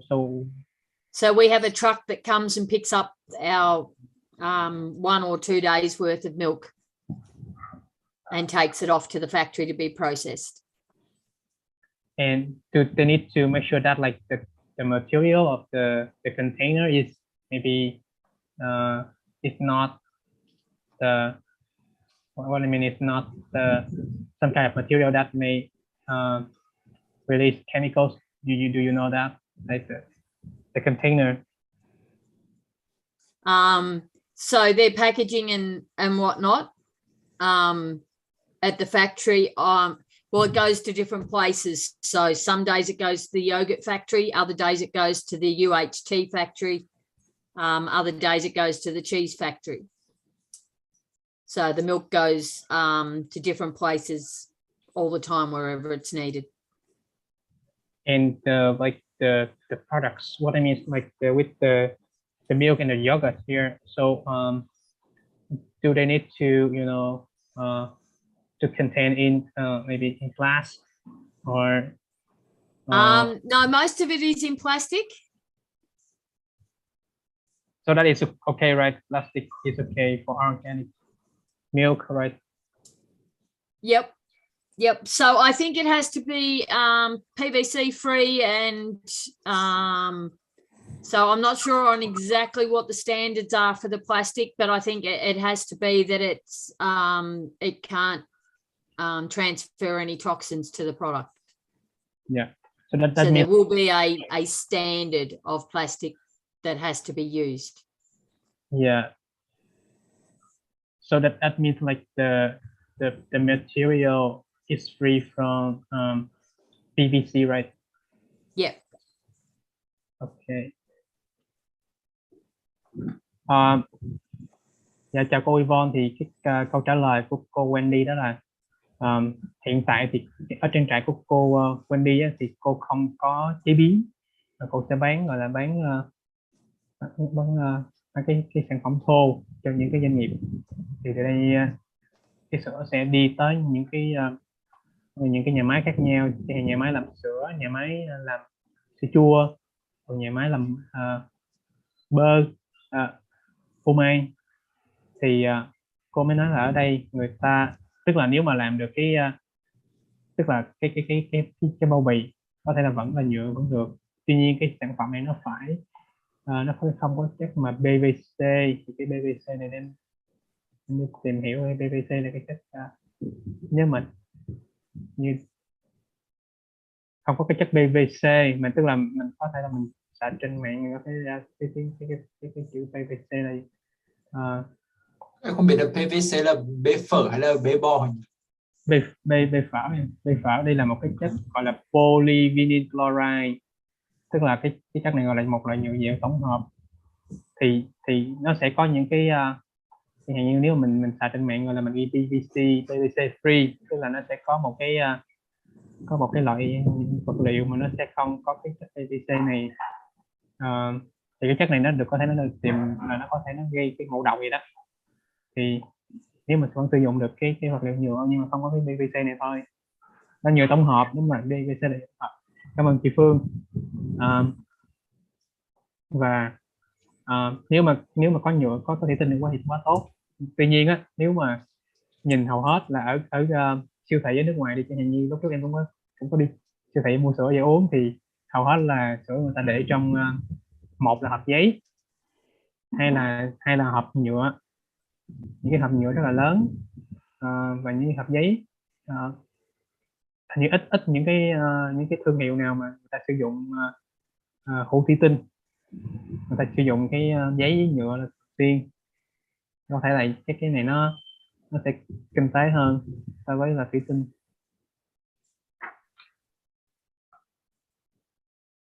Yes. Okay, thank you Wendy and Khang. Alright. Em không biết là ở thị trường Việt Nam em cùng qua câu hỏi của cô Yvonne nói về vấn đề sản phẩm giá trị gia tăng của sữa ấy, thì em thấy ở Việt Nam những cái quán Tây mà làm đồ nước ngoài ấy, thì những cái sản phẩm như là mà cô vừa nói như kiểu là cheese hay là phô mai ấy, thì những sản phẩm mà dùng những cái đấy thì bán rất là đắt. Không biết là ở Việt Nam mình có ai làm về những cái sản phẩm về phô mai không? Nếu mà làm, em xem cái mạng thì thấy ở bên Đà Lạt một đơn vị làm về phô mai. Không biết là nếu mà làm về phô mai hữu cơ thì không biết là cái giá chắc có thể là bán được giá tốt, em không biết. Ở đây không biết có ai làm. Như kiểu mình ở Việt Nam mà thấy mấy quán pizza như kiểu pizza Phobi, em thấy bán rất là đắt, 200.000 một suất, mà dùng những cái sản phẩm không biết thế nào, như là có thể người ta sẽ dùng phô mai từ Việt Nam, nhưng mà không biết là có nhập từ nước ngoài hay không. Nhưng mà nếu mà Việt Nam có nơi nào làm cái phô mai sạch thì có thể là một cái thị trường khá là thú vị. Cái góc nhìn cá nhân của em thôi, em không có chuyên môn như này đâu. Tiếp tục cái câu hỏi cho nhiều cô thì có những câu hỏi tiếp đấy thì nó khá là liên quan đến kỹ thuật một chút. Thì về cái em sẽ chọn đi theo thứ tự thôi. Đó là câu hỏi đầu tiên là cái cách sản xuất trứng hữu cơ đơn giản và dễ hiểu nhất là gì? Để em hỏi lại cô Wendy. Yep. So now we have a few more questions. Do you still have time to stay with us? Yep, not a problem. Okay, cool. So another question is, what is the simplest way to produce eggs organically? I think it's quite broad. This is basically what you have present. So maybe voice. I think student might just want to get a few key essence of your egg productions. Yeah. Yes. So with the eggs, it's just that everything they eat has to be organic. So we have to raise them from day-old chicks. So we buy in day-old chicks. I picked some up this week, 420. So yeah, we raise them from day-old. They have to be on organic product or feed from day-old. And of course, it takes till they're nearly 6 months before they lay an egg. So you're actually feeding them for 6 months without any return to start with. And then, yeah, it's always interesting with the chooks because it all depends what time of year it is as to how much they lay. So how well they lay, how long they lay for, because coming into winter in Australia, the days get shorter and the hours of sunlight get a lot smaller, so they don't lay as many eggs. So yeah, it all depends how you run them, I guess. We have a 1 hectare paddock for 200 chickens and we move their house around the paddock. So as we make sure that the paddock doesn't get overeaten in one area. So we run their houses and move it around the paddock. And we have a dog with them. So as they're protected from foxes and hawks and eagles. And then, yeah, we have everything set up in that house. So that house has all their food, their nesting boxes and their perches in it for nighttime. So as they sleep on the perches at night. And we have 2 water points in the paddock, so they can go to the water points from anywhere in the paddock. So, and that's pretty much how we run ours. It's a pretty simple way.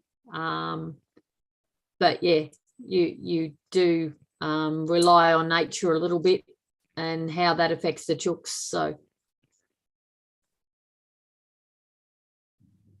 Okay, thank you, Wendy. No problem. Thì về cái câu này thì cô Wendy, tức là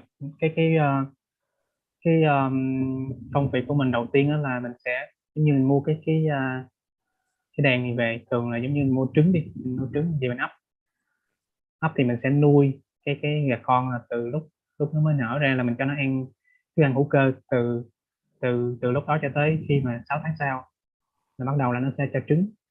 Thì trong cái khoảng thời gian này mình sẽ tức là mình sẽ cho nó vừa trong chuồng mà cũng như là vừa ở cho nó ngoài để nhỉ. Thì trong chuồng thì mình cũng phải làm sao để cái chuồng này nó phải đủ không gian, nó phải có cái chỗ đi nó đẻ, hoặc là có một cái hồ nước để mà nó có thể nó tắm, nó uống nước, và cũng như là có thể là có cái lưới để mà có thể là bảo vệ nó khỏi những cái con mà nó chẳng hạn như con sói hoặc là con cáo hoặc là những con chim mà nó ăn chim nó ăn gà. Thì tương tự cũng như Việt Nam mình thì giống như là mình cũng nếu mình nuôi gà thì mình cũng phải có trong chuồng, có chuồng rồi cũng thả nó ra vào lúc ban ngày đi. Thì trong chuồng thì mình cũng phải đảm bảo sao mà nó cho nó kín để không bị chuột hoặc là rắn hoặc là gà hoặc là chó chó hoặc là mèo hoặc là rắn chuột nó phá hoại. Thì mình cũng để ý tới những cái chuyện đó. Thì ở đây thì giống như là do cái cách người ta nuôi, tại vì người ta có cái ở đây cô Wendy có tức là có cái cánh đồng nó tương đối rộng, thì giống như khi mà để con gà nó ở chỗ cái khu vực đó, nó sẽ ăn cái khu vực đó xong người ta sẽ chuyển tới chỗ khác. Còn Việt Nam mình thì mình lại thiếu chỗ đó, mình không có thể nào mình sẽ xây cái chuồng là cố định luôn. Còn ở Úc thì có thể là di chuyển nơi này sang nơi khác. Còn ở Việt Nam mình sẽ cố định một chỗ. Thì có thể là về thức ăn thì mình làm sao để đảm bảo đủ thức ăn cho gà trong suốt cái thời gian này. Và chỉ cho gà ăn là thức ăn hữu cơ thôi. And we don't treat like antibiotics, right? No antibiotics during this time. No quarantine, right? No quarantine. No, not for the chickens. Okay. Và trong cái thời gian này mình cũng không được sử dụng kháng sinh cho gà. Tức là chỉ trừ là sữa thôi, còn gà lấy trứng hoặc lấy thịt thì mình không, hoàn toàn là không sử dụng kháng sinh. So in case like the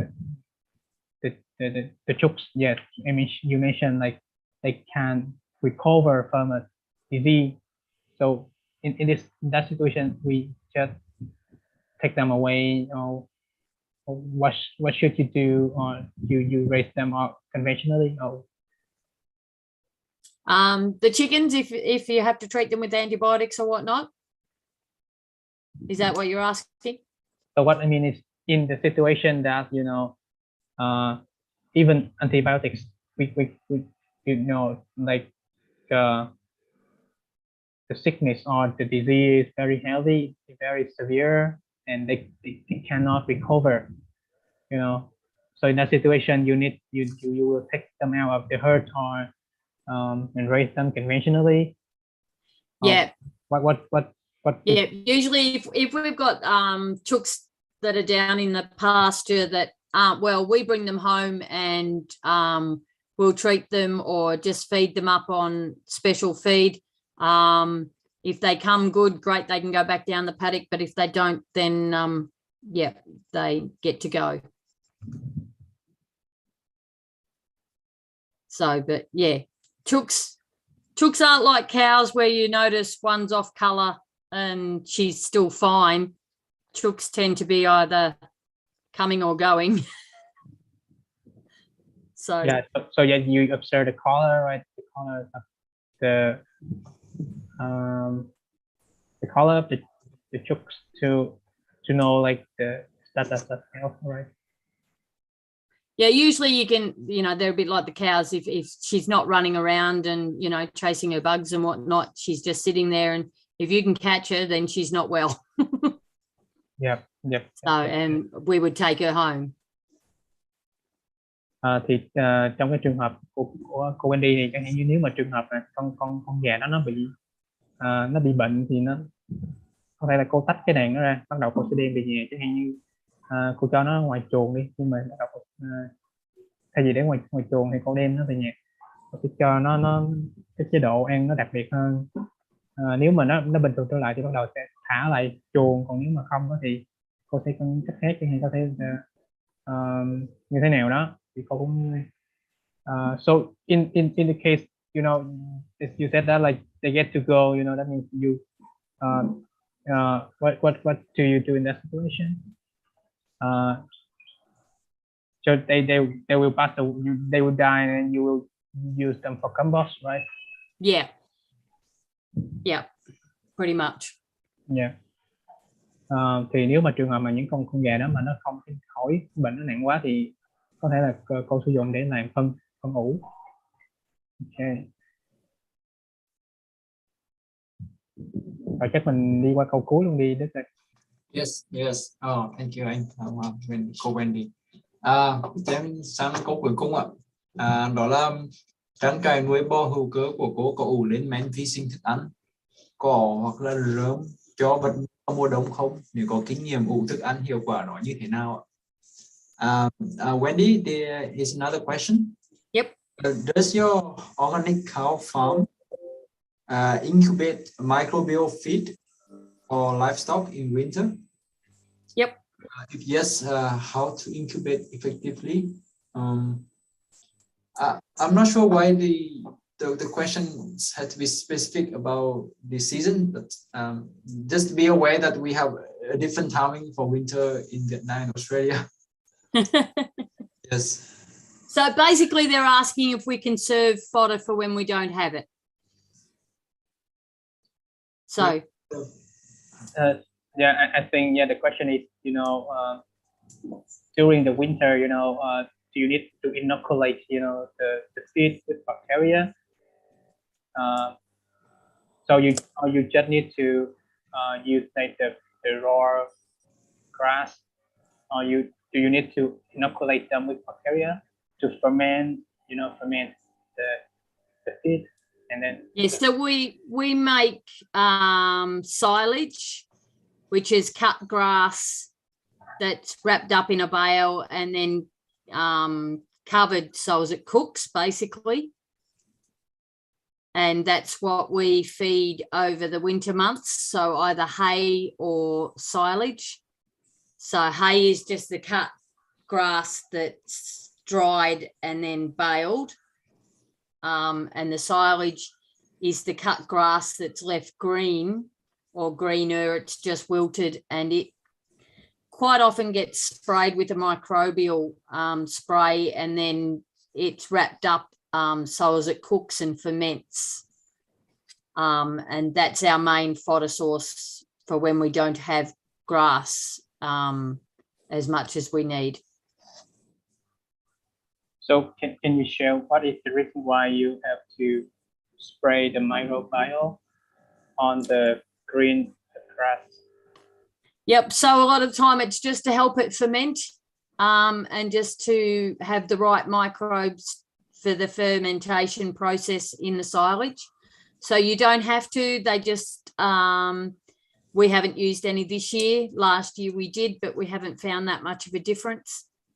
So some people believe it makes better silage and others don't. So yeah, it's just, but we don't spray anything on the grass if it's just being fed for grass, apart from what we spray on to fertilize.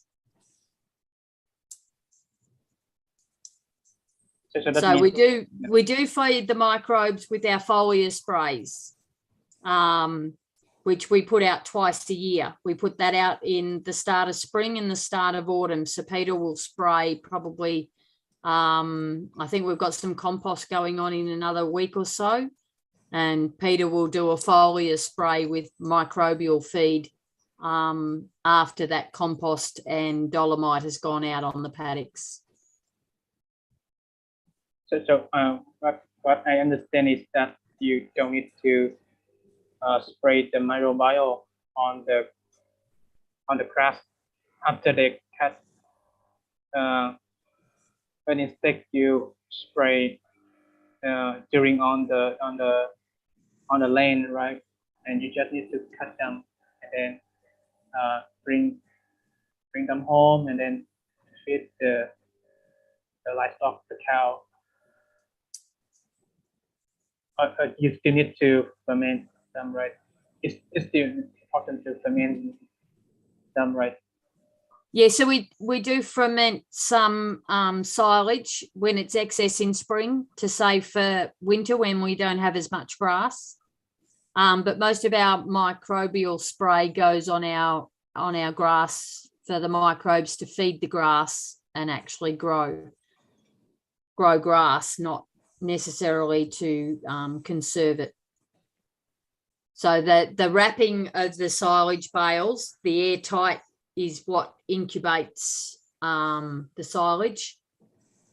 So it basically cooks. So it doesn't need a microbial feed on that grass or silage that's being conserved. So there's, yeah, probably a couple of different parts to that question. And do you so when you spray on the grass, like, so what I mean is, do you need to use your own microbial, or you buy from outside, or you just use from the compost tea? I'm not sure. Oh, sorry, I'm not sure. I don't think so. But you use your own microbial, right? Yeah, we have one that we buy, which goes into the spray mix. But then we use sugar and molasses and fish and kelp, which also feeds the microbiology. So we have one part of our spray is a micro biome, but the rest is food for that and for the microbiome that's already in the soil. Okay, and do you think, okay, so like to incubate that grass effectively, that means like you need to into consideration, for example, the temperature or the time,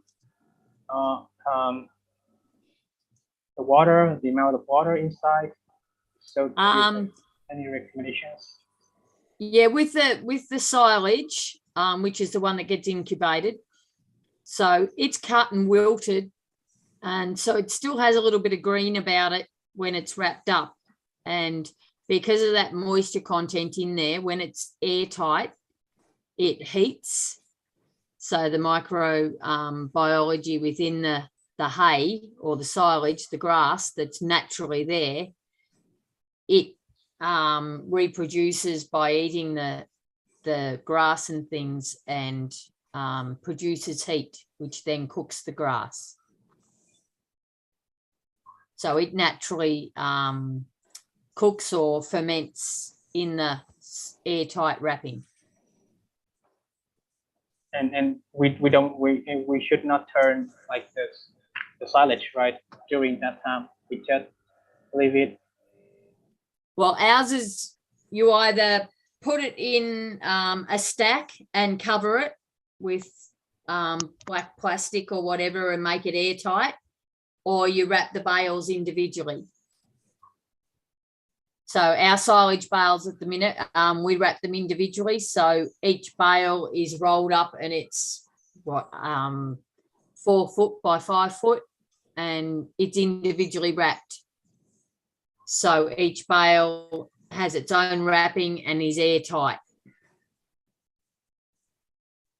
So when it is ready, we just need to cut it off, right? Cut it off and take the silage out and to feed the animals. Yep, that's right. So yep. So as long as it's it'd probably be a couple of months, and then we feed it out as the cattle need it. So at the minute, our young stock here are getting a bale of probably 1 or 2 a week, and you just cut the plastic outside off it and then feed it out. And do you think that it should smell good, right? It should smell good. Yes, it does smell. Well, to a farmer, it smells good. To a city person, it smells bad. Oh, okay, you're really funny. Well, my sister comes down here and she says, "Oh, it stinks. It's really bad," and yet to me, it's a sweet smell. Mm. So yeah, it's quite different as to where you come from and what you're used to. Okay. Về cái câu hỏi này thì cô Wendy xin được trả lời là thì trong suốt ở Úc thì trong cái mùa đông thì sẽ có 2 cái loại thức ăn cho bò, là một là cái loại thức ăn là lên men, tức là các loại cỏ lên men. Thứ hai là những loại cỏ khô. Đối với cỏ lên men thì thường là giống như là loại cỏ này là cỏ xanh, tức là khi mà mình thu hoạch mình phải để cho loại cỏ nó còn xanh, nó còn độ ẩm, và khi mình làm cái loại thức ăn lên men này đó thì mình phải chọn cái loại cỏ, rồi bắt đầu khi mà mình ủ thì mình cũng phải sử dụng cái loại vi sinh vật. Thì đây cô có mua bên ngoài ăn đó, thì cô cũng cho vào cái nấu ủ này, có để đường, có để rỉ đường, mật rỉ đường nè, rồi có để có thể là xác cá, rồi có để rong biển vô nữa, rồi sau đó là đậy chặt lại và có thể sử dụng những cái tấm phủ ni lông phủ lên, có thể là phủ một miếng to, hoặc là có thể là phủ nhiều miếng nhỏ, và để nó không có trạo trộn, để nó trong khoảng có thể là 2 tháng gì đó, trong suốt cái thời gian đó, đến khi nào mà giống như là tới cái thời điểm đó bắt đầu mình sẽ lấy ra mình cho vật nuôi ăn. Thì mình cũng phải xem cái mùi cái sản phẩm nó như thế nào, thì cái mùi nó có thể thấy cảm thấy nó có thể là nó không có quá nó hôi đi, tức là nó vừa đủ, tức là ở đây cô cũng có nói một cái câu chuyện vui là giống như người thành phố người ta thấy mùi nó hôi nhưng mà quê thấy nó thơm, nhưng mà ý ở đây là giống như là cái sản phẩm này nó lên men thì sẽ có thể là nó không có tạo ra những cái mùi khó chịu, cái mùi sulfur thì có thể là nó sẽ không có cái mùi này. Bắt đầu mình sẽ cho vật nuôi ăn, thì để có hiệu quả thì mình phải để ý tới cái độ tươi của cái vật liệu, và cái nhiệt độ, nhiệt độ và cái vật liệu này nó cũng còn phải có cái độ ẩm. Rồi mình có thể để thêm những cái phải có cái nguồn vi sinh mình tưới vào đi cho nó có thể nó lên men được cái đống hũ này.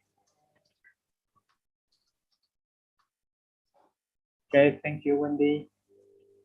Yes, I think that's probably last question. Perhaps let me say a few words to the students and then we can say goodbye to you. No problem.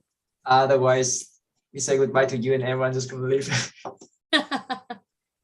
Yes, cảm ơn anh Khám và cô Wendy ạ. Thì buổi học của mình hôm nay em nghĩ sẽ dừng lại sớm hơn cho bình thường. Thì rất là cảm ơn cô Wendy đã dành thời gian để mà chia sẻ với mình những cái kiến thức thật sự là rất là quý giá về cái cách làm về trứng và sữa.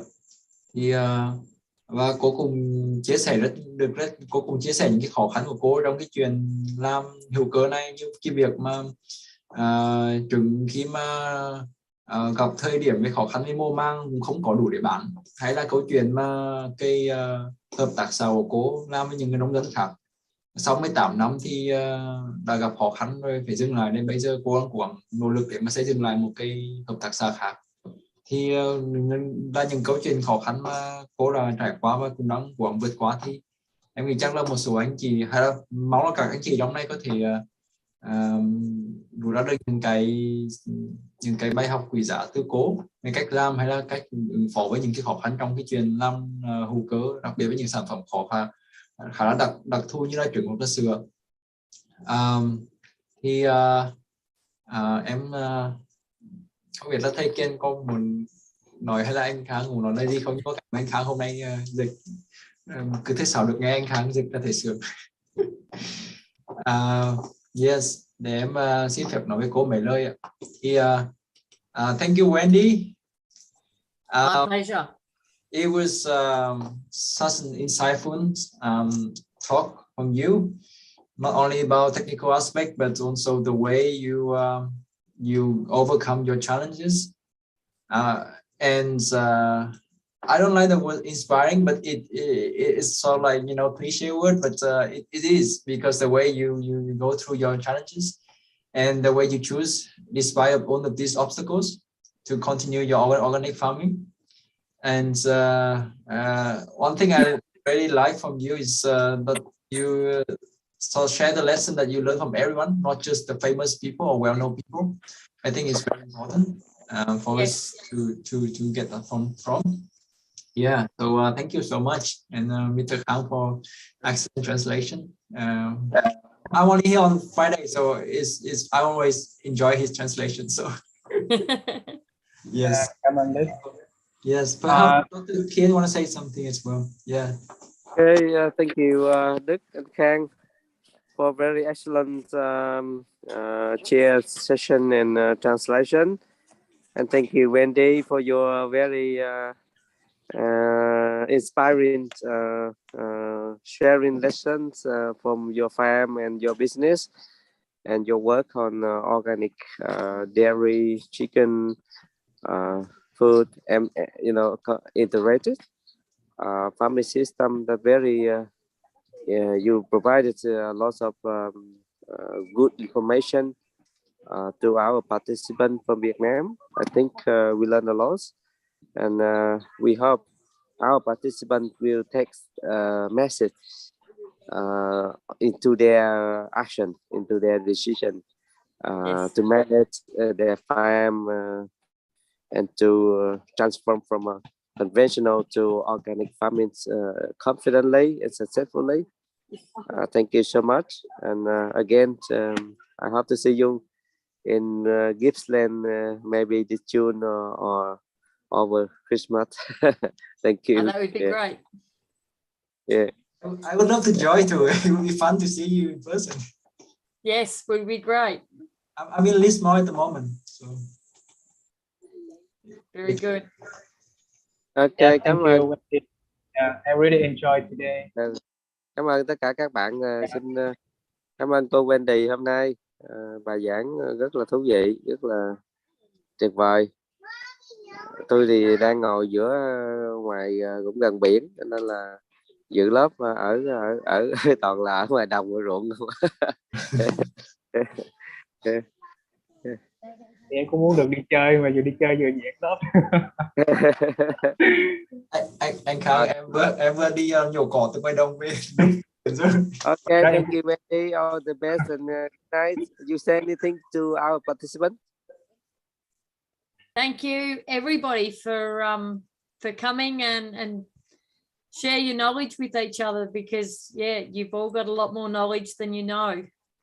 So enjoy the journey, and just enjoy what you do. Okay, thank you so much. Thank you, teacher. Thank you, my teacher, very much.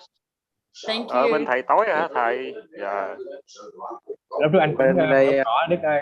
Anh cũng vô cỏ. Bên đây 9:30. Dạ. Đang Ali đang cắm trại đây. Dạ hả thầy? Trời, thầy cắm trại hoài vậy. Sướng à. Gõ vô rồi. Đó. Dạ. Rồi, mở cái đó. Ra kia cho nó thoáng ra kia. Buổi tối vui vẻ. Dạ, chúc thầy buổi tối vui vẻ, chúc thầy buổi tối ngon miệng. Rồi, chào mọi người. Chào. Chào mọi người. Bye bye. Bye bye. Goodbye, Wendy. Bye bye. Bye. Thank you. Have a good night, Patrice. Bye bye. Bye.